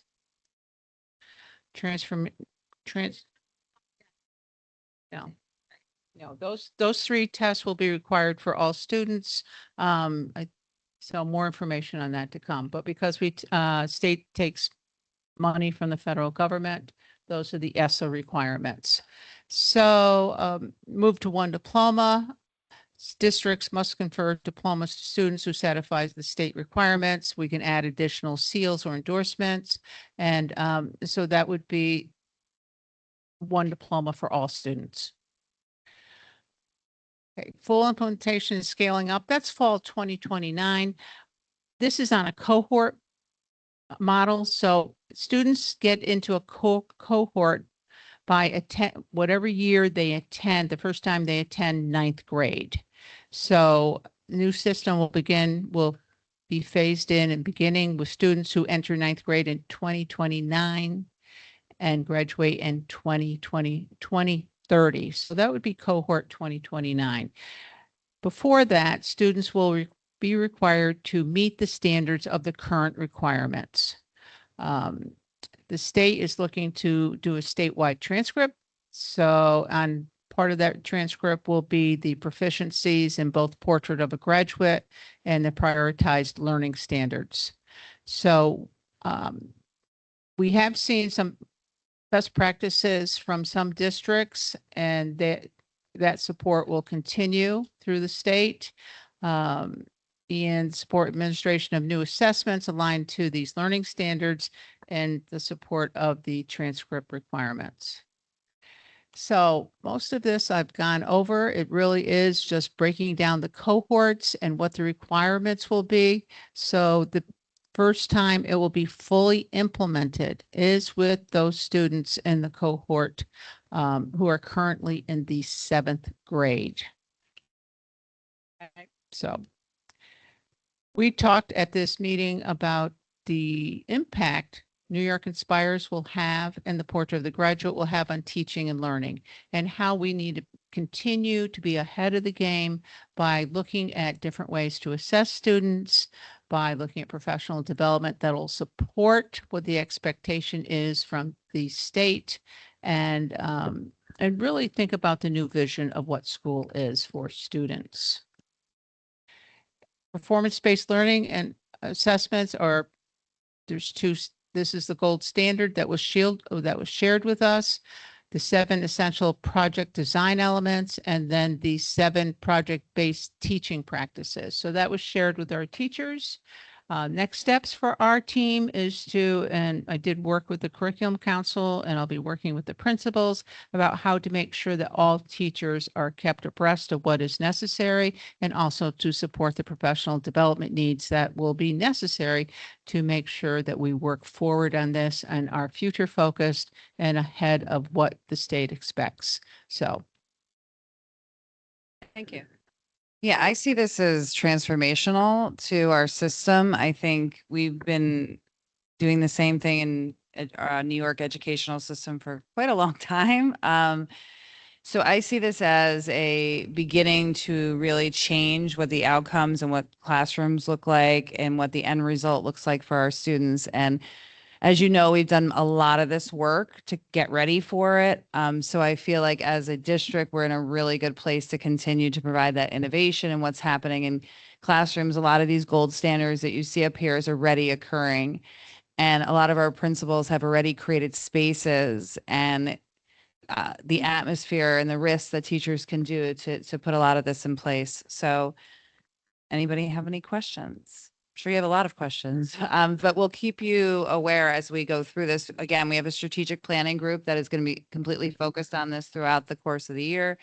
Then, like Kitty said, they go back and speak to their department. They go back and speak to their grade level teachers. And the principals follow up with this. And as an entire district, we meet as an administrative team, and this is our focus. This is what we're talking about every time. Like, what else can we do for students? What else can we provide to our teachers to ensure that we're ready for these changes in the future? Any questions? Okay, thank you. I have a quick question.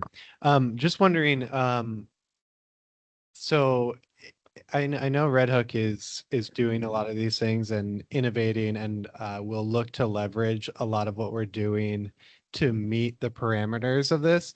Are there any other like schools locally or across New York State that we're also looking to partner with, or looking as a model to, just wondering like what that landscape is like.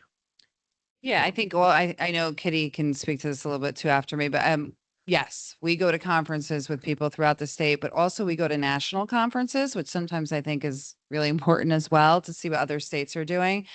I know there was one school in particular that was really focused on pathways and what it looked like for students that picked, say, for instance, law in a high school, and everything was centered around them filling that. And their English class was based on that. Their science class was based on that. Kitty, do you want to talk about the school that you recently? Well, I think that the administrative team also went up to the Council of School Superintendents and spent some time with the former superintendent of Kosaki Athens, and he's going to lead a cohort of people through Questar 3 BOCES, which we are joining, so that, and it's going to be focused on the portrait of a graduate. Certainly, I went to a conference at Dutchess BOCES that focused on the pilot schools that the state has supported, and we will apply for that if that comes up again. We did apply last time. We were not accepted, but there were some panels of groups of administrators and teachers from different schools that talked about the steps they have taken. This is really early in the process of this, but there are some school districts that are working hard of changing what school looks like through project-based learning, through different methods of assessment. And really, I feel we're a bit ahead of the game because we've been working at this for a while, but there are some schools that are very traditional that to this plan here is almost so innovative that they're still wrapping their heads around it. So it depends where the school districts are, but there was a number of school districts out there that did present, and I can get the names of them. I have that in my office, but certainly the educators of New York State, I think, understand this is a shift and that people need to be working hard at it. And if you go on the state education website, for example, Saugerties High School, Saugerties District is a planned pilot school. So there were select districts around the state. So they have their project-based learning assessments available for us to look at. And then what I think will happen after that, as a county, we'll work together to say, what does it look like to assess students in earth science? We have a lot of school districts in the county that are really small and may have one earth science teacher. So coming together as a county to say, what will that look like beyond a Regents exam? What real world experience will student have?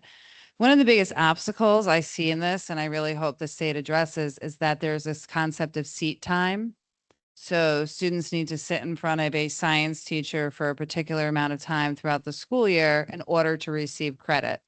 A lot of this stuff is just not about sitting in a science room. It's like, can a student learn and also be in front of an English teacher, but learning science, but learning math, and seeing how it all relates together and not like an isolated class. So that's where I see hopefully in the future this going, but there are a lot of mandates that the state puts down requiring seat time and a certain amount of hours for things. So that certain amount of hours to sit in front of a certified teacher in one particular area. So a lot of those things are going to need to change for us to provide some of those really authentic experiences for kids to go out in the community. I mean, you learn when you're in the community, you learn all the time. So really going back and looking like, what does an internship look like? What does a capstone project look like? I mean, we have fifth graders that are trying to fundraise to save the world. Like they could look to keep that going throughout their entire school year and build upon it appropriately. And then at the end have a capstone where they're really saying like, here's what I did to meet that portrait of the graduate in all these areas. And here's the project that I could also present to you to say, I am proficient as a graduate of Red Hook, but also a New York State student. Yeah. And one thing that I took away from the strategic planning time together was that we did group students, the teachers as K-12, pre-K-12. So the discussions that happened were not building specific or grade level specific. They were the pre-K-12 discussion as what does a pathway look like when a student enters our school system and the journey they take through each of the grade levels. And that discussion, I think, caused a lot of awareness of great things that we're doing and things that we can build upon, but also, I think almost an awakening that what happens at the kindergarten level mimics in some way the innovation that happens at a IB class, the critical thinking skills and just the collaboration, small group work, large group work, and literally the innovation. So that was, I think, a great experience for our teacher leaders to understand that they're not just stuck in one content area, but that this is a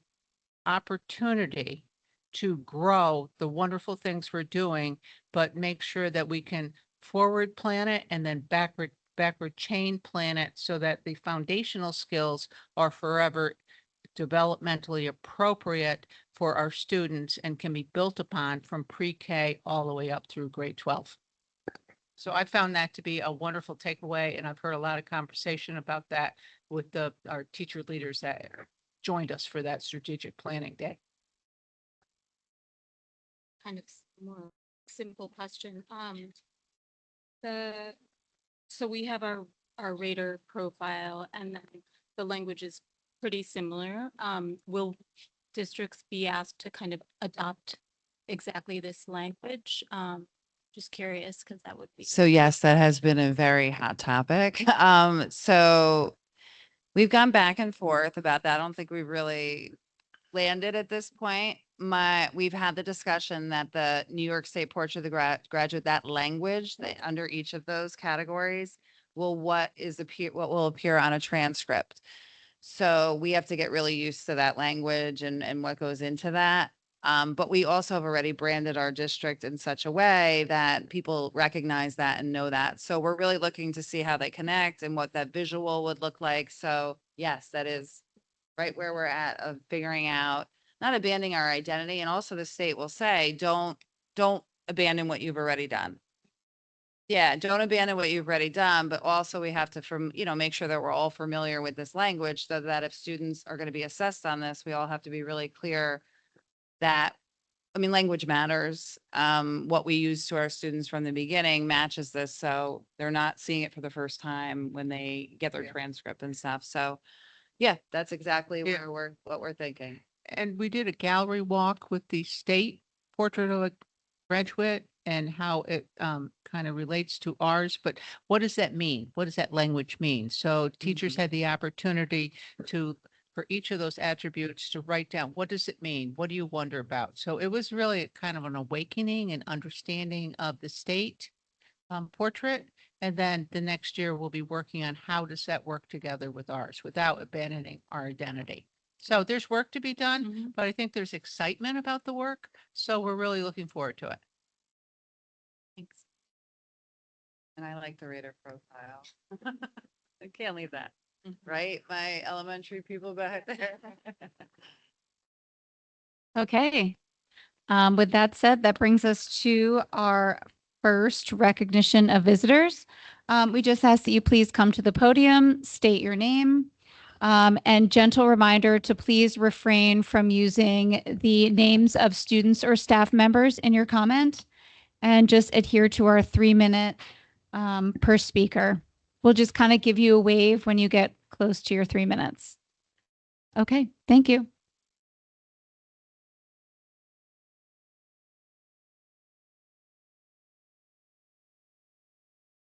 Hello? Okay, good. Hi, my name is Carol Brown, and I'm a mom of a 3rd grader and a 5th grader at Mill Road School. I'm also a high school math teacher. And I want to start by just thanking everybody up here who's been working on helping us move forward after the fire. I think you've all done an excellent job, so thank you so much for that work.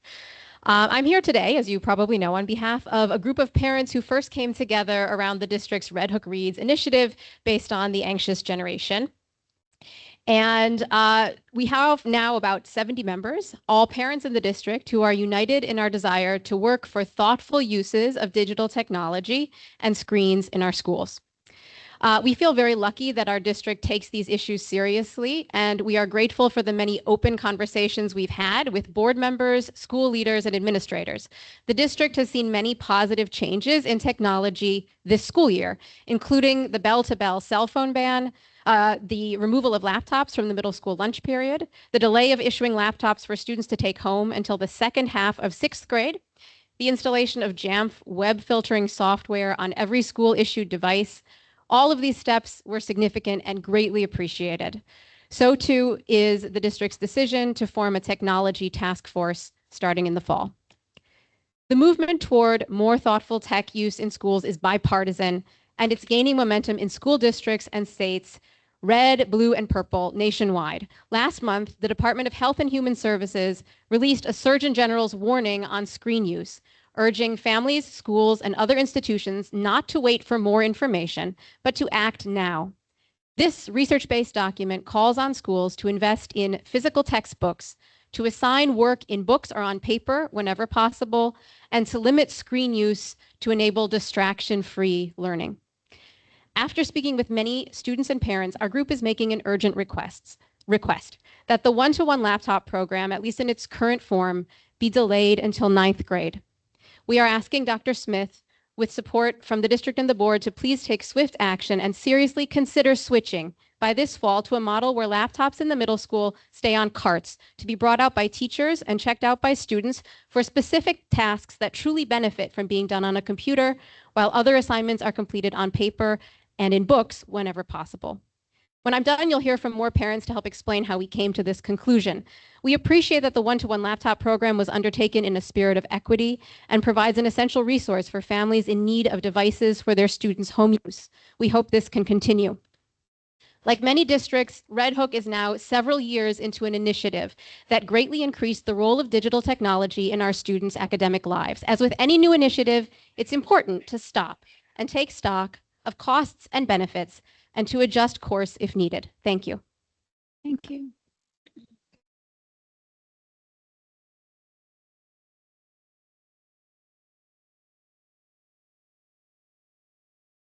Hi, my name is Nora Paynton. I'm the mom of 2 LAMS students. Thank you so much for listening tonight.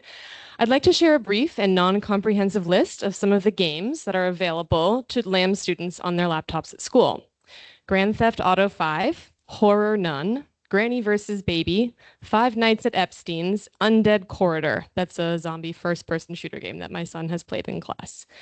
These are not materials that middle schoolers should have access to in the classroom at school. These are obviously some of the more shocking titles. There are also more run-of-the-mill but extremely mind-numbing games that LAMS kids access daily. We've learned through our research and through conversations with the school district that it is essentially impossible to block all content like this. There are infinite unblocked Google Classroom sites that continually sprout up, and our children are unfortunately very skilled at employing various workarounds. What is the district's policy on gaming in the classroom during the school day? We have not gotten a clear answer on this, nor is it stated in any district-issued handbooks. Our family has personally experienced our children using computer games during the school day to fill free time. They've been exposed to inappropriate YouTube videos. They've reported spending hours in a single day on gaming websites. After school, it's common for kids to bring their laptops to town and play whatever games they want on open Wi-Fi networks. All of these issues have occurred consistently and frequently throughout the school year, even though we have often communicated our concerns to school leadership. Aside from the gaming issue, the latest research and data on technology as an educational tool are overwhelming. An over-reliance on screens inhibits optimal learning pathways for young brains. Humans learn from other humans face-to-face using tools like paper, pencil, books, and project-based learning. We know that change is possible as we've seen school districts nationwide reverse course, restrict one-to-one device access, and report beneficial outcomes in learning and in social development. The district has not provided any specific or convincing evidence that one-to-one enabled devices enhance learning in all academic subjects to the extent that the risks associated with unfettered screen use should be tolerated. The solution is simple. Take laptops away in middle school, full stop. have them accessible only for specific tasks, and then put them away on technology carts. If your position is the district does not have or need to have a policy on gaming in the classroom, and that it's not possible to ensure that children don't have access to inappropriate content at school, then taking away laptops is really the only logical solution at this time. My kids have 1 and 2 years left at LAMS. I urge you to consider change that can be implemented in time for the 2026 school year. My family cannot afford to wait for a task force to do a year-long study. We need leadership and action on this urgent issue now. Please eliminate one-to-one device use at LAMS in time for next school year. Thank you so much for your time.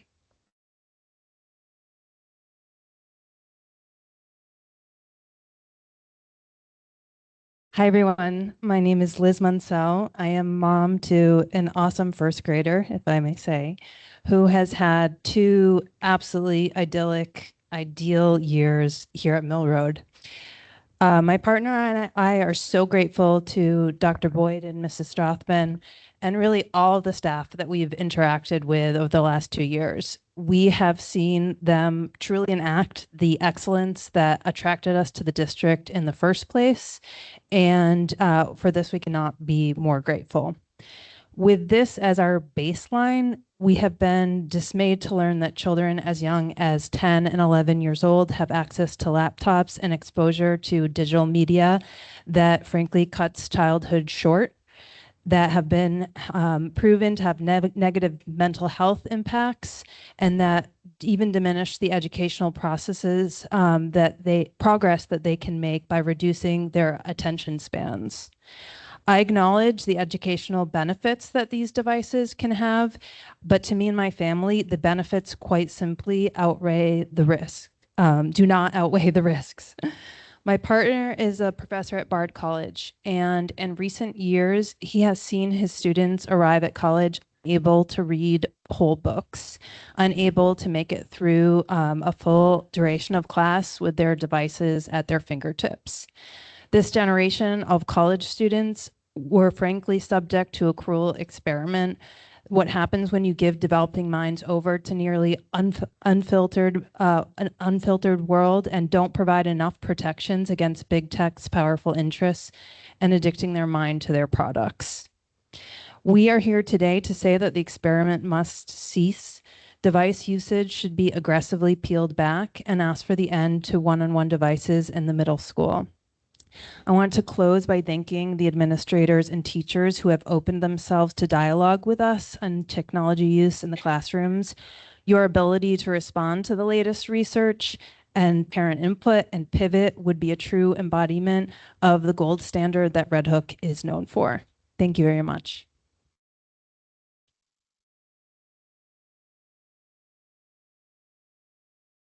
Hello.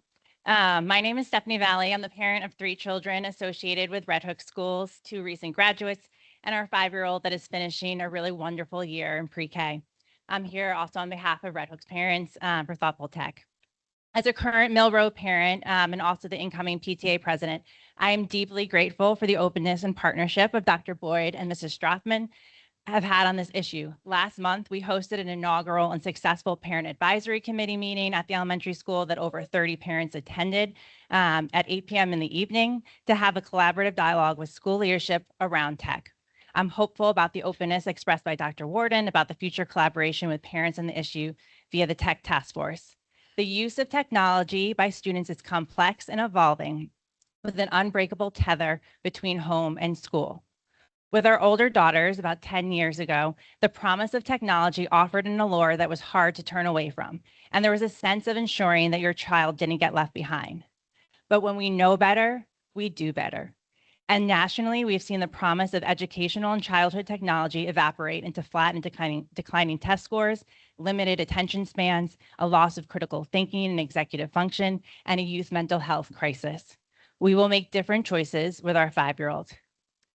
I'd also note that most of this technology is being created by folks that did little more than learn typing and how to avoid getting dysentery on the Oregon Trail in computer lab during their early years. And they were not left behind. I would echo the call that there is an end to the one-to-one device policy in the middle school, and again, express my appreciation for the really thoughtful and limited use of technology in the elementary school. I deeply believe in public education in Red Hook schools and know the district can lead on this like it has on so many issues. And finally, just a note, I just want to honor that being a teacher and all the amazing teachers we saw here tonight is the hardest job. And when you are in a classroom where a teacher is directly instructing a child, it is pure magic to watch them learn. This conversation is not about what teachers are doing or what they're not doing. It's about how we as a community come together to determine our shared values and empower our school leaders to make parent-informed choices about what drives the outcomes we all want, our children thriving. Thank you. Thank you.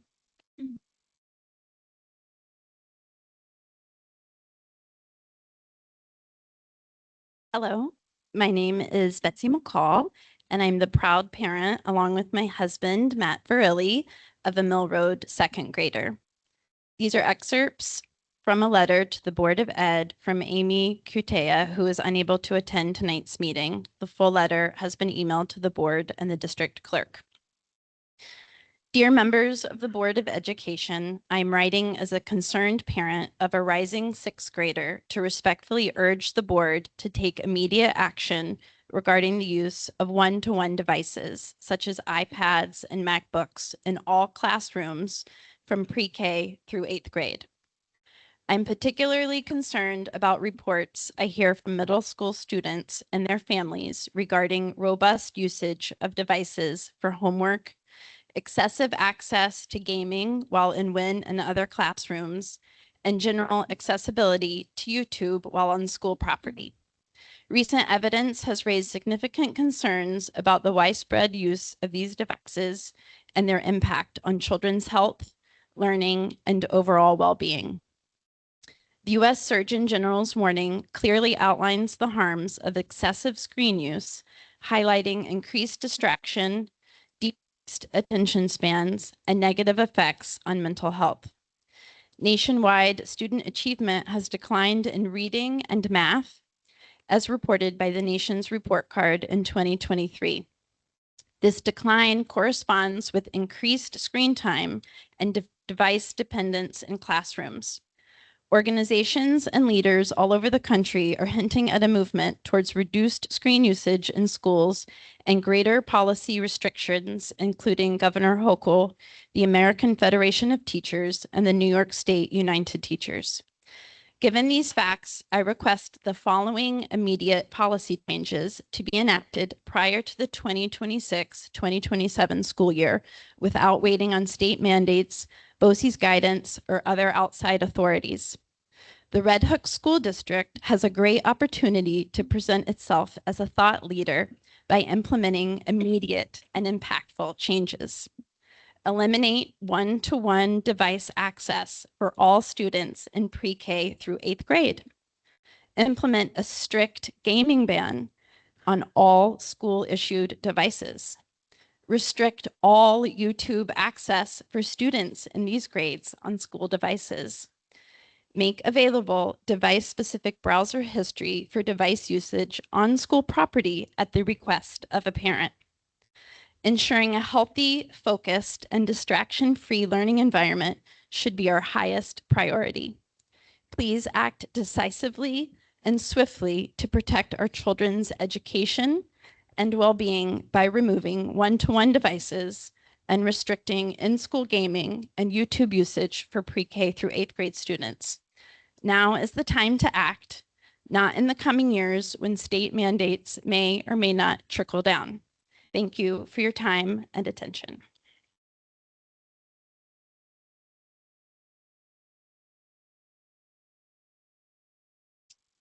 Hello, my name is Ben Popper. I'm the parent of two children here in the district, and I'll be reading tonight for two parents who wanted to voice their opinion, but also remain anonymous. From a parent of two children in the district who have attended LAMS, I am concerned about the access my children have to unnecessary technology in their school day. I understand that this is a nationwide problem and not specific to RHCSD, but it is my hope that our school district be on the forefront of responding to the issue. It is widely understood that kids are distracted in the classroom when they have laptops open. These kids know how to get around the school barriers to access websites and games. They know how to hide what they are looking at from their teachers. They are watching YouTube and playing video games during class. I don't see that the school can mitigate this except by restricting access to the devices.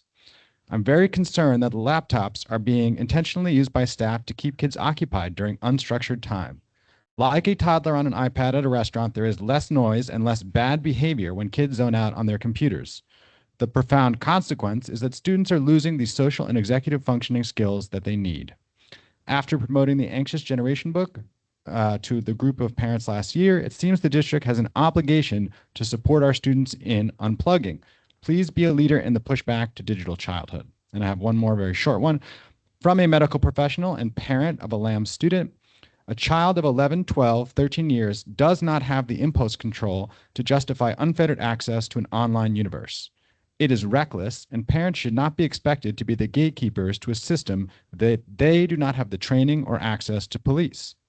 Getting a one-on-one computer has been very detrimental for my particular child.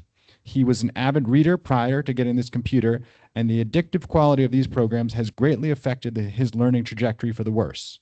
His attention span has suffered, the dopamine rush has made other activities seem duller, and he is easily distracted away from school activities by screens. I really wish that daily engagement with screens could have been delayed for a few years until he was more mature and able to incorporate screens in a way that was more meaningful to his education.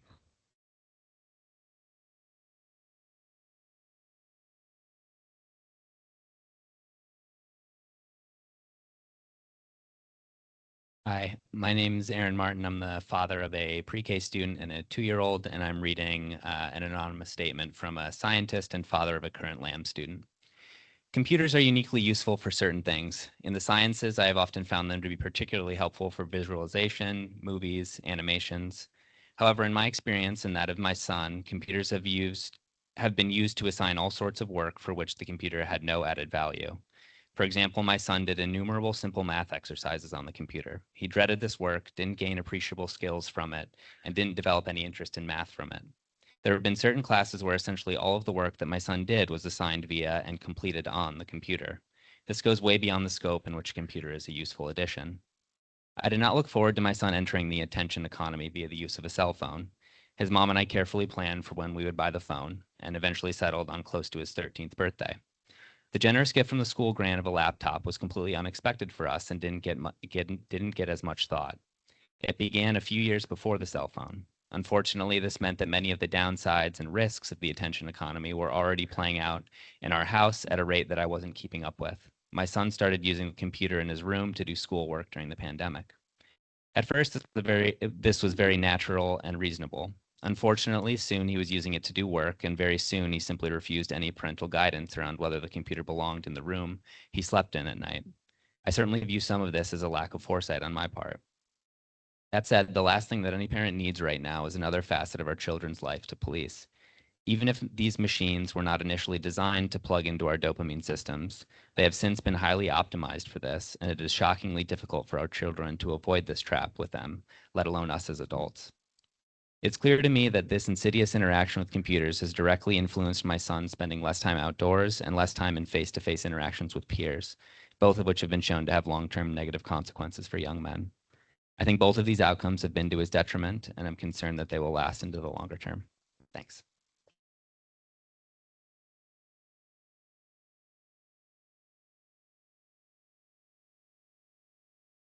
Hi, my name is Heather Girton. I'm the mom of a 5-year-old that attends Mill Road School, and I'm going to read 2 short anonymous statements by Lamb's parents.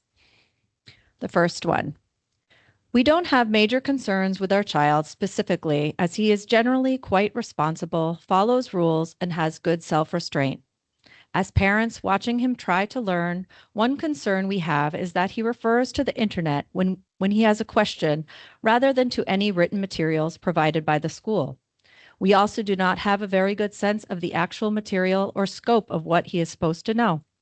Our son says that he feels tempted to play video games on the computer, and he can get off task because of that, both at school and at home. He is also tempted when he feels that an assignment is pointless to refer to the internet and AI to get it done. We provide a lot of guidance around this, but it could so easily be a total non-issue if he didn't have this computer and was looking at a book and a piece of paper instead. This is from a mother of 2 LAM students. My husband and I, reading about the many concerns with technology, had always been very conscientious of our children's time on screens. We read up on parental controls and used them on all of our devices. We felt that the kids did better without screens. They played better together. They were more imaginative. They gravitated towards play, art, and the outdoors. While we understood the positive intent of sending home a one-to-one device for our children in 6th grade, our daughter struggled to manage her time. She was suddenly in front of the screen for many more hours a day, and we were uncertain if she was doing schoolwork or watching videos online. We had been accustomed to transparency through parental controls as well as limits, but this device offered us zero control. It felt like an invasion of our family culture and an override of our parenting. I reached out to the superintendent to see if we could at least have the option to add an evening downtime. And then I reached out to the technology director who said that downtime was not possible. Our last resort was router level controls. We just turned the internet off at bedtime. That was our solution. We feel that one-to-one devices at home should be optional for families or reserved for later years. They are unnecessary at home and they interfere with home culture and parenting in so many ways. Thank you.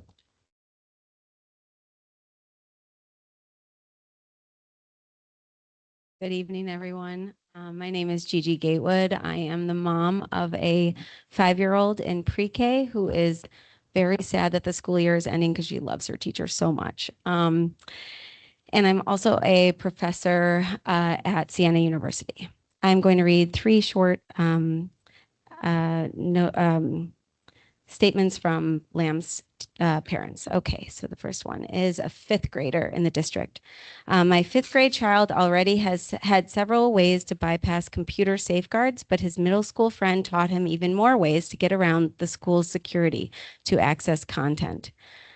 Next, from a Lamb's parent, my child played a game called Ragdoll Playground throughout all of the win period, the what I need period. He says he says he is not sure if his teacher knew or not, and that sometimes his screen casts successfully onto her monitoring app, but sometimes it doesn't. And then lastly, from a father of an 8th grader at Lamb's, our son has never had an easy time in school. He is fiercely intelligent, but when there is a screen around, as in the pandemic, school is nearly impossible for him. When he was issued a laptop in 6th grade, we immediately scheduled a meeting with the middle school IT team. He was the only one with the password for this computer, so the only way we could prevent its misuse was by taking it away from him at home. The IT team told us there was no way to change his password. We mentioned having him leave the laptop at school, but were told that he wouldn't be able to do his homework. Well, it's been almost 3 years and he hasn't done much of his homework. I do not think that I'm exaggerating by saying that by teaching from a screen, the school has made his education almost impossible. He has barely scraped by with a lot of help from dedicated teachers and aides, and at the end of 8th grade is failing all of his classes. He has essentially not had an education. I recommend asking yourself if you, growing up, had been asked to do your work on the family TV, how you would have done. He just cannot work on a computer. Issuing him one was a miscarriage of education. Okay, thank you.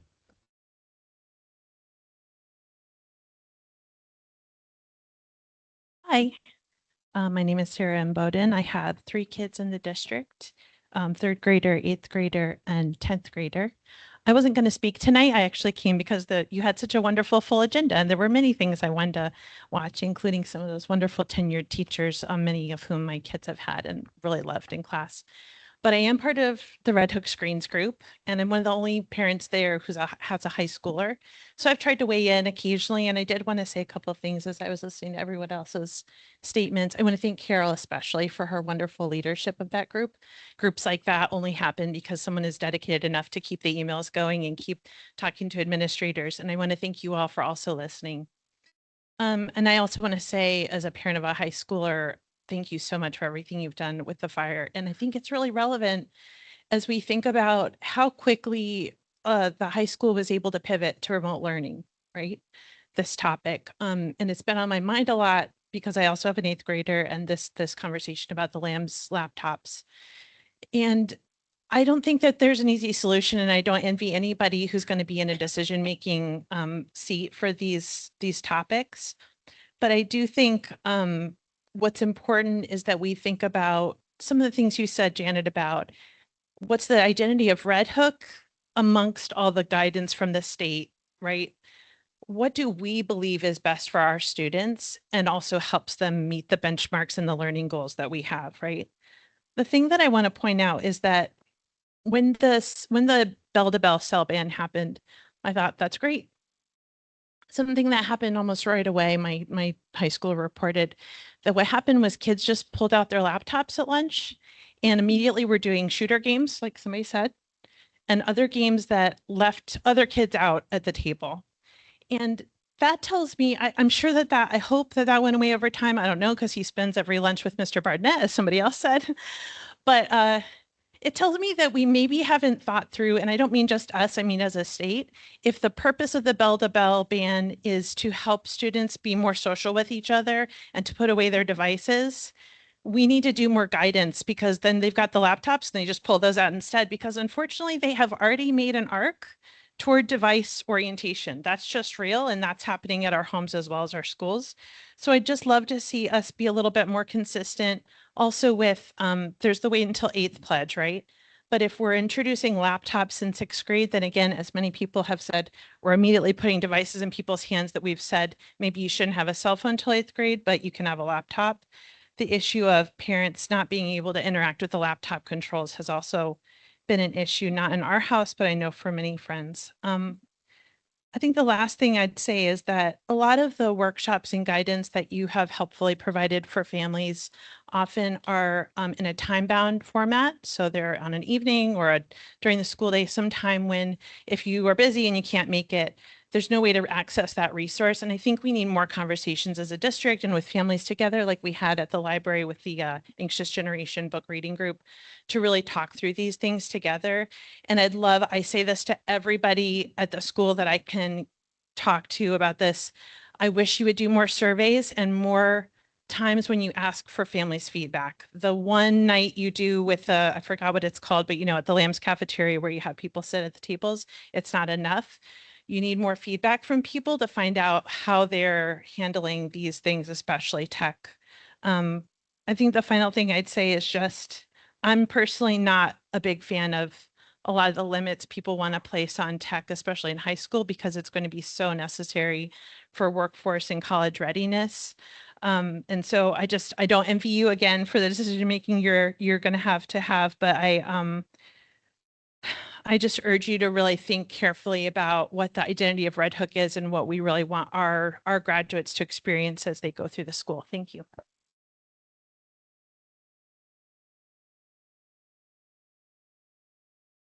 Okay, thank you. Anyone else? Sure.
Hey, thank you. Anyone else? Okay.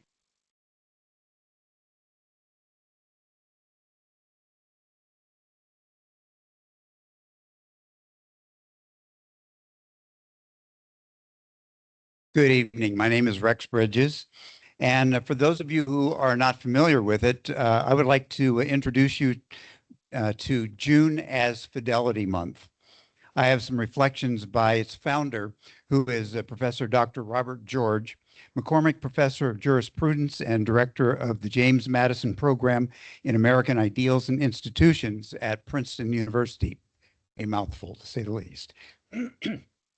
Quoting from Dr. George, "It has been 250 years since our founding fathers declared that all men are created equal, that they are endowed by their Creator with certain unalienable rights, that among those are life, liberty, and the pursuit of happiness. With this declaration, they began a profound experiment, an experiment in ordered liberty and republican government. Well, how are we doing? Is the experiment succeeding? Unfortunately, polls have shown a precipitous decline in our fellow citizens' belief in the importance of such values as patriotism, religion, family, and community. The values that used to unite Americans despite our many differences. The statement, "no man is an island," is a cliche, but it is true. As human beings, we all find fulfillment not in selfish pursuits, but in the steadfast bonds we form with others. There are many things that we can and should do to restore the faith of our people and to begin to heal the dreadful divisions in our country. Professor George continues, "I'd like to invite you today to join one, and I think very important effort. In the spring of 2023, by the authority vested in me by absolutely no one, I declared June to be Fidelity Month, a month dedicated to the importance of fidelity to God, to our spouses and families, and to our country and communities. Fidelity means faithfulness, especially when being faithful is challenging and unpopular. When we celebrate June as Fidelity Month, we recommit ourselves to the highest and best of values, those things that are not merely means to other ends, those things, rather, that are good in themselves. How can you celebrate Fidelity Month? We have many suggestions and resources at our website at fidelitymonth.com. He continues, "One of our many highlights is our blue and gold symbol with a myrtle wreath, a classic image of fidelity.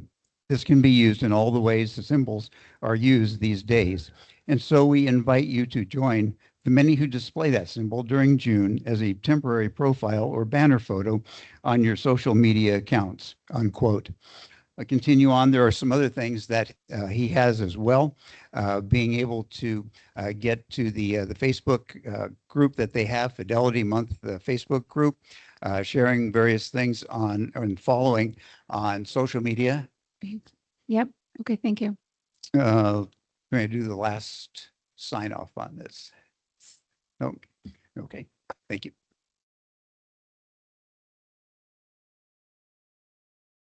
Thank you, Rex. Okay. Anyone else? Okay, that brings us to administrative reports with Dr. Summers, Dr. Warden, and Dr. Hayes.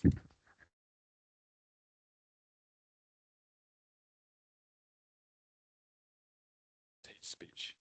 I think I have spoken a lot tonight, so I'm going to turn it over to Dr. Summers. Okay, and I will make a quick overview of what our reports are. I think the student board members always do a good job speaking about the athletic department and what happens at the high school with our student athletes. So I'll skip over that. So I'll just highlight in technology, the high school was able to pivot to virtual learning with minimal issues. That team prepared documentation for staff and supported them with different types of professional development along the way.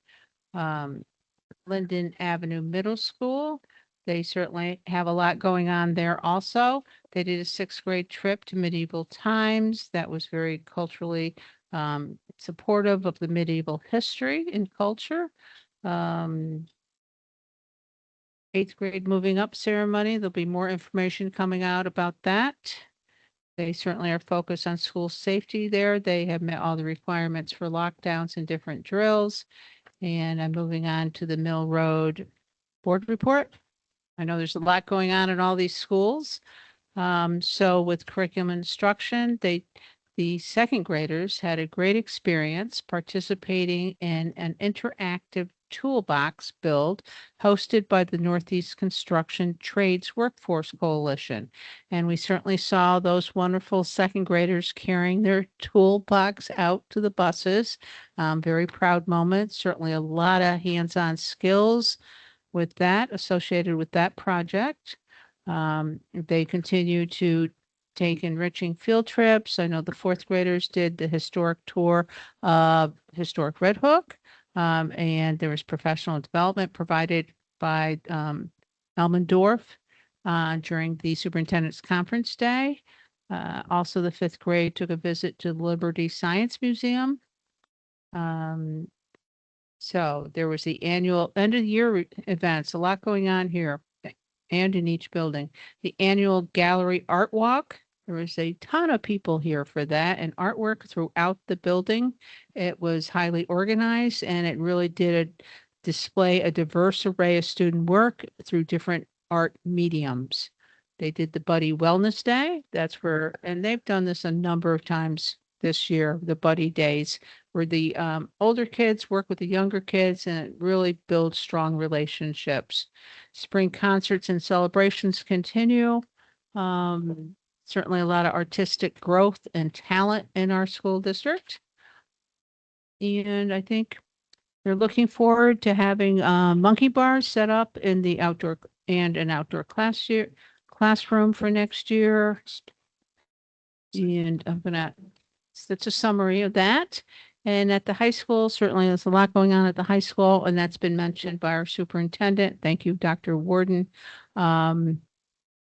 Our concert band marched at the Village Memorial Day Parade. They did an amazing job. Senior Awards Night took place at Bard, and that was wonderful. Congratulations to all honorees. And I'm going quickly through this, but we have had a lot of training in the teen mental health first aid. We had our school counselors who now are certified trainers. And I think I'm going to end it there. So thank you. Thank you. So I'll just take a brief moment just to thank our operations department, especially with the events from the last 2 weeks. Our food service department was wonderful. They pivoted right away and were able to offer meals and lunches on a to-go basis for our high school students. Our transportation department continues to be flexible. We had the day of the emergency. We had mechanics and sub bus drivers and regular bus drivers jump in as soon as we called when we realized it was an emergency and we needed to dismiss to come transport our students.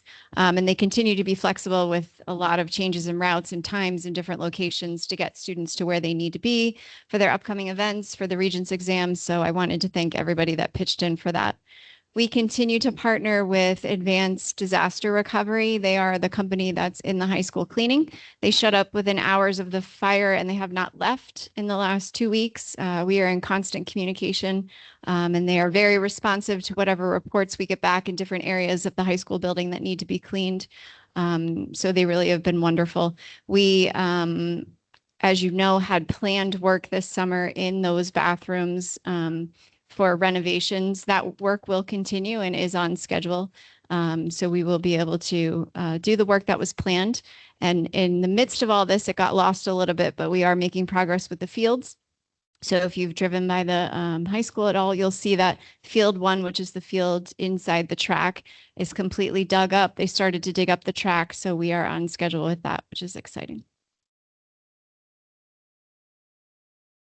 Yeah, I'd just like to address, I appreciate all the parents' comments that tonight we are parents too and educators as well, and we really appreciate your willingness to have these conversations. Obviously, some of the things that you said, I think is as an admin team, we would be right away thinking about, we need to work on that.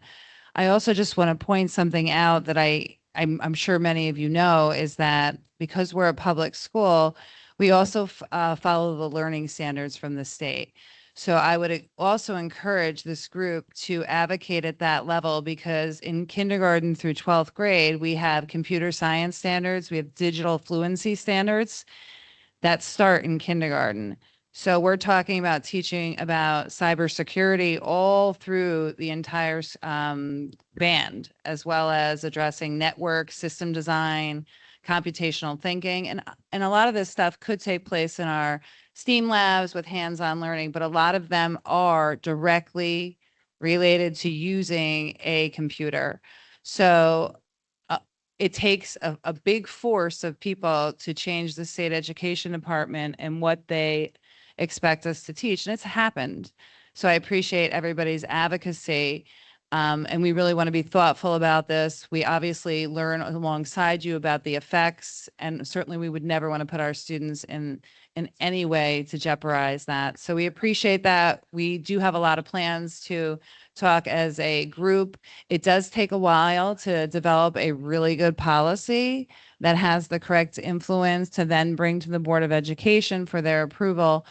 But I just wanted to if you're not aware, I do think that some of this advocacy does need to go to that level to start to say to them, they need to relook at this and not expect the school district to meet these standards if we do not feel students should be using these during the school day.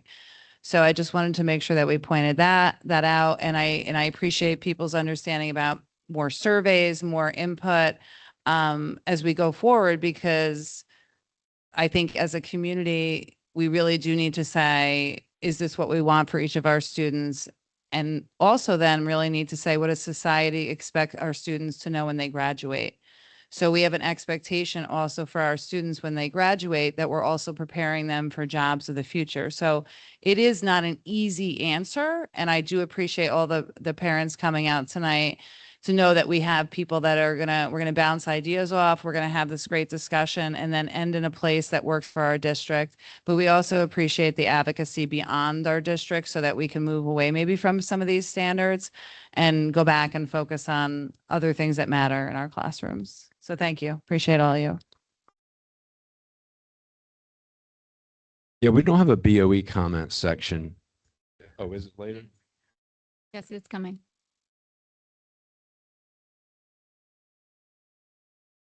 Okay, so that brings us to item K. Can I get a motion to approve the independent auditor. And do I have to read that whole thing? No. No. Okay, perfect. It says read. So it was like, okay, that's okay. Can I get a motion then? Motion. Second. All those in favor? Great. All right, that brings us to the business consent agenda. Can I get a motion to approve items 1 through 27? Motion. Second. All those in favor? Aye.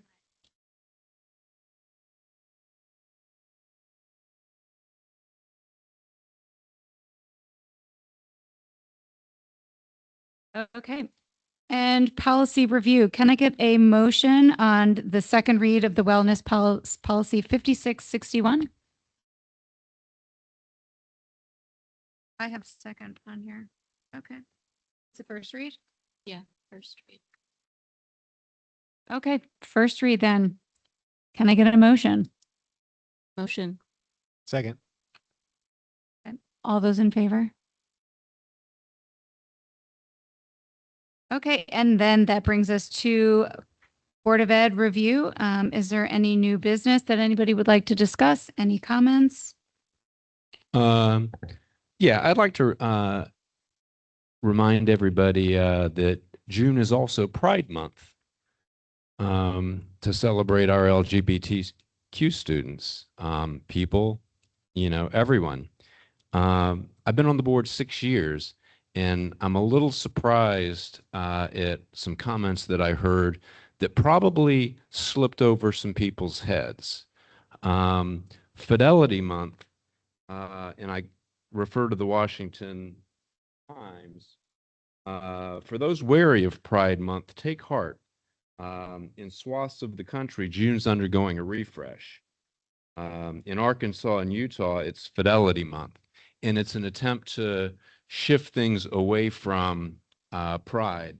And so when I look back at our visitor recognition comments, all speakers must conduct themselves in a civil manner, which I think everybody did tonight. But they're also supposed to stay away from other forms of prejudice because that will not be tolerated.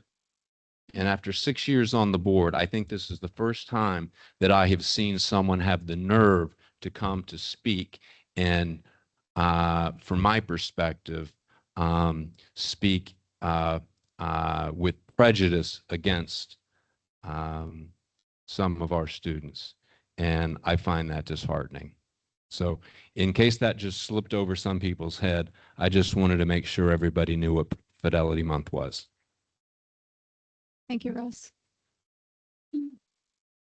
Thank you, Russ. I appreciate the clarification. I'd like to echo that and just take the moment to wish everyone in our community a happy Pride Month. I want to extend a special gratitude and thanks to our educators in this district for going out of their way to make our community inclusive and making sure that our public schools are for everyone, a place where everyone can show up, be themselves, and find a place of home and belonging. So thank you all for your role in that. Thank you. I also want to add, on this topic, just last weekend, I attended a pride parade in the center of Red Hook. This was youth organized and youth led. And it was very heartwarming to see so many of our students show up and celebrate pride and celebrate being who they are. So just wanted to point that out. There are a lot of awesome kids in our school district doing amazing things.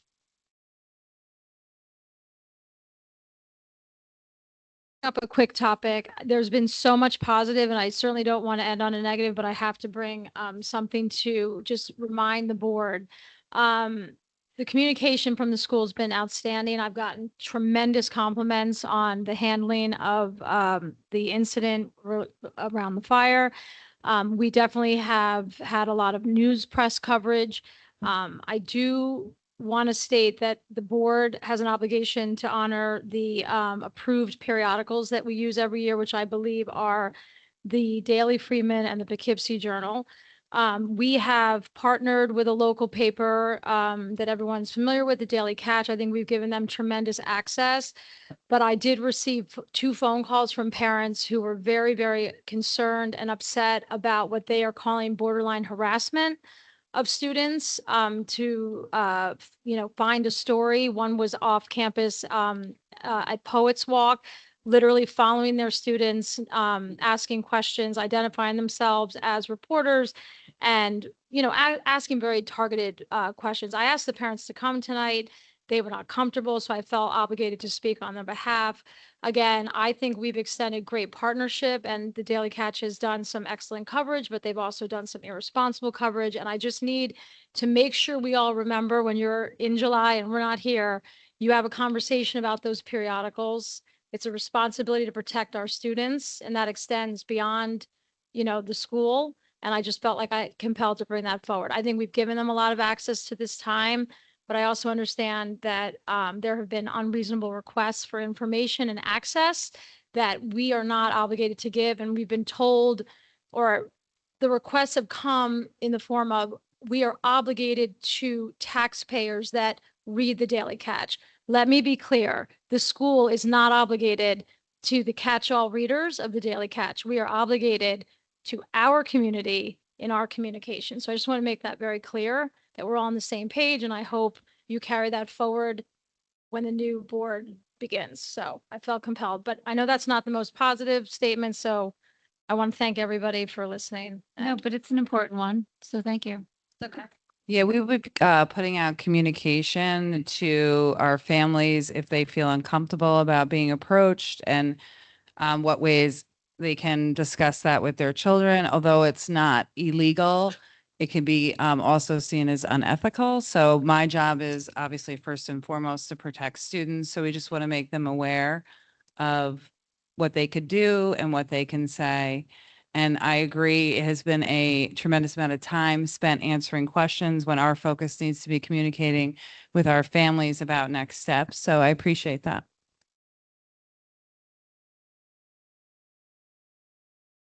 Okay. Anything else anybody would like to add? No? Okay. That brings us to our second recognition of visitors. Again, please come up to the podium, state your name, keep to 3 minutes, and refrain from using students' names and staff names. Thank you. Hi, Carol Brown again. I just wanted to clarify our consensus view among these parents that I've been working with is not that we want computers out of the schools. We actually are really in favor of a lot of those state standards that involve digital literacy and learning to use computers. A lot of us use computers in our daily work. We want our children to learn these skills. We're not arguing for computers to be out of the schools. We're arguing for, in the middle school, for them to be on carts so that teachers can bring them out when there are activities for which the computer adds something genuinely useful, but that they not be out on the desk in win period so that kids can be gaming while the math teacher is giving extra help at the front of the room.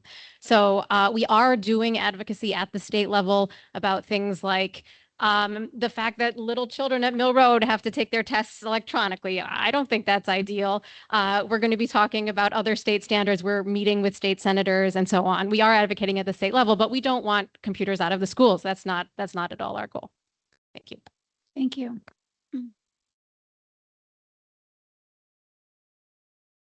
Okay. Can I get a motion to adjourn? Go ahead.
Okay, thank you, Frank.